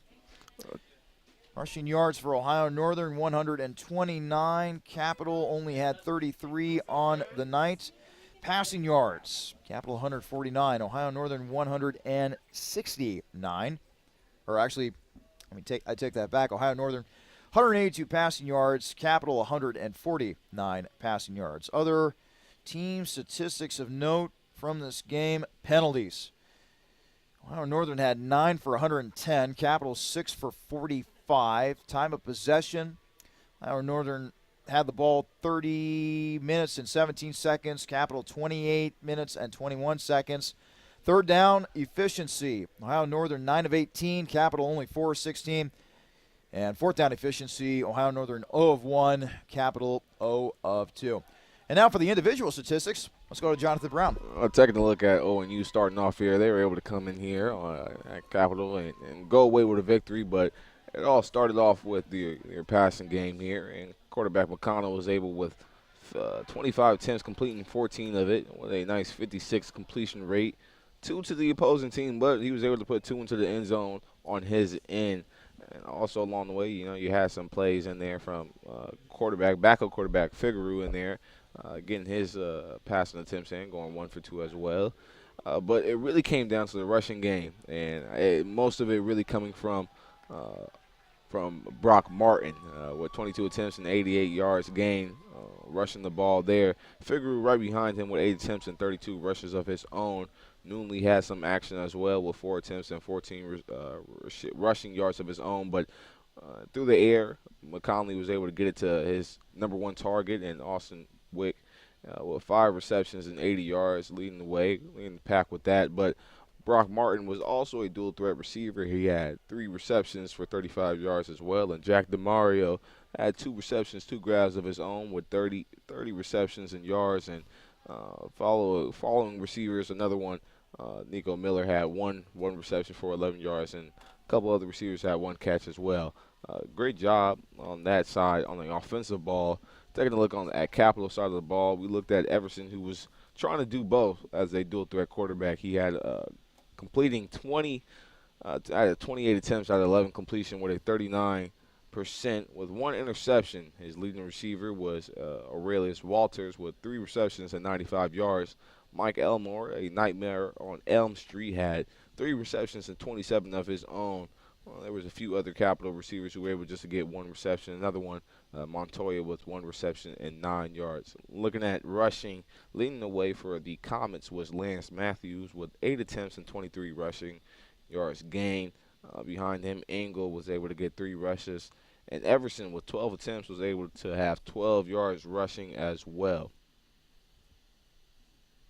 So those are the individual statistics for both of those teams. Let's go ahead and give you a scoring summary of how this game took place. Ohio Northern was able to jump out to a quick 7-0 lead thanks to an interception by safety Javon Taylor. They were later able to convert that into a touchdown thanks to a 5-yard touchdown pass from Trevor McConnell to Nick Tangman. That gave them an early 7-0 lead with 11:55 to go in the first quarter. Moments later, another interception, this time thrown by Capital backup quarterback Trevor Harrison Ron. That was later converted into a 1-yard rushing touchdown by quarterback Trevor McConnell, giving Ohio Northern a 14-0 lead. We thought that Capital was able to score a touchdown late in the second quarter, but it turns out that Mike Elmore was not able to get his foot down in time, at least in the eyes of the referee on the play that was targeted towards the back of the end zone. So instead, Capital had to settle for a field goal by Tyler Terrell with 2:05 to play in the second quarter, giving Ohio Northern a 14-3 lead. And then Capital was able to get another field goal right before the half, again from Tyler Terrell, this time from 24 yards out. That gave Ohio Northern a 14-6 lead heading into halftime. Thought things were looking pretty good for Capital as Louis Hurston was able to get a pick six, brought Capital to within 1 point in the early stages of the third quarter. But then Ohio Northern's offense kicked it back into gear. Trevor McConnell was able to find his tight end, Davey Berner, for a touchdown from 6 yards out. That was late in the third quarter. And then another touchdown pass by McConnell. That ended up sealing the deal for Ohio Northern as the Polar Bears come away with a 28-13 win over the Comets. With the win tonight, Ohio Northern improves to 1-1 overall, 1-0 within OAC play. Capital with the loss drops to 0-2 and 0-1 within OAC play. And Jonathan, I'm going to use a famous quote from Yogi Berra. It's deja vu all over again. For the second straight week, Capital falls behind early. They're trying to claw their way back. They're trying to fight their way back, but in the end, kind of too deep of a hole to climb out of. And the other team is able to string together a couple of successful drives in the second half, doing in the Comets. You know, we talked about starting off the game on a walky start here. You start off with 2 interceptions to the opposing team, not just from your backup. I mean, not from your starting, but from your backup quarterback as well. So that kind of threw a little confusion for the offensive identity for Capital moving forward. But you look at getting those easy points into Ohio Northern. They struggled with finding their offensive identity until late into the second half, and they figured it out just when they needed to get things together, and it worked in their favor. I really do want to shout out, though, their Capital defense. The defensive line and the pressure that the defense was able to create. It was nice. It was beautiful to see some spurts within there, but it just wasn't enough to lean on the defensive side. Like you said, the defensive can get exhausted when you're on the field consistently day in and day out, and offense struggle to move the ball forward. Another tough loss for Capital. They will try for a win next week when they go to Muskingum. That game is scheduled for a 7 o'clock start. Ohio Northern, meanwhile, they'll be on the road as well next week. They will be at Heidelberg. They're also playing a primetime game with the Student Princes. That game is scheduled for a 7 o'clock kickoff. We'll be back on September 24th for homecoming, as Capital will be taking on Wilmington that day. Kickoff from Bernlohr Stadium is scheduled for 1:30. Pre-game show will begin at 1:20 that afternoon. Mr. Brown, it was a pleasure working with you again. I'll see you in 2 weeks. Yes, sir. It's good to be back. For my broadcast partner, Jonathan Brown, this is Charlie Daniels saying one final time. The final score tonight from Bernlohr Stadium, Ohio Northern 28, Capital 13. So long and good night from Bexley, Ohio.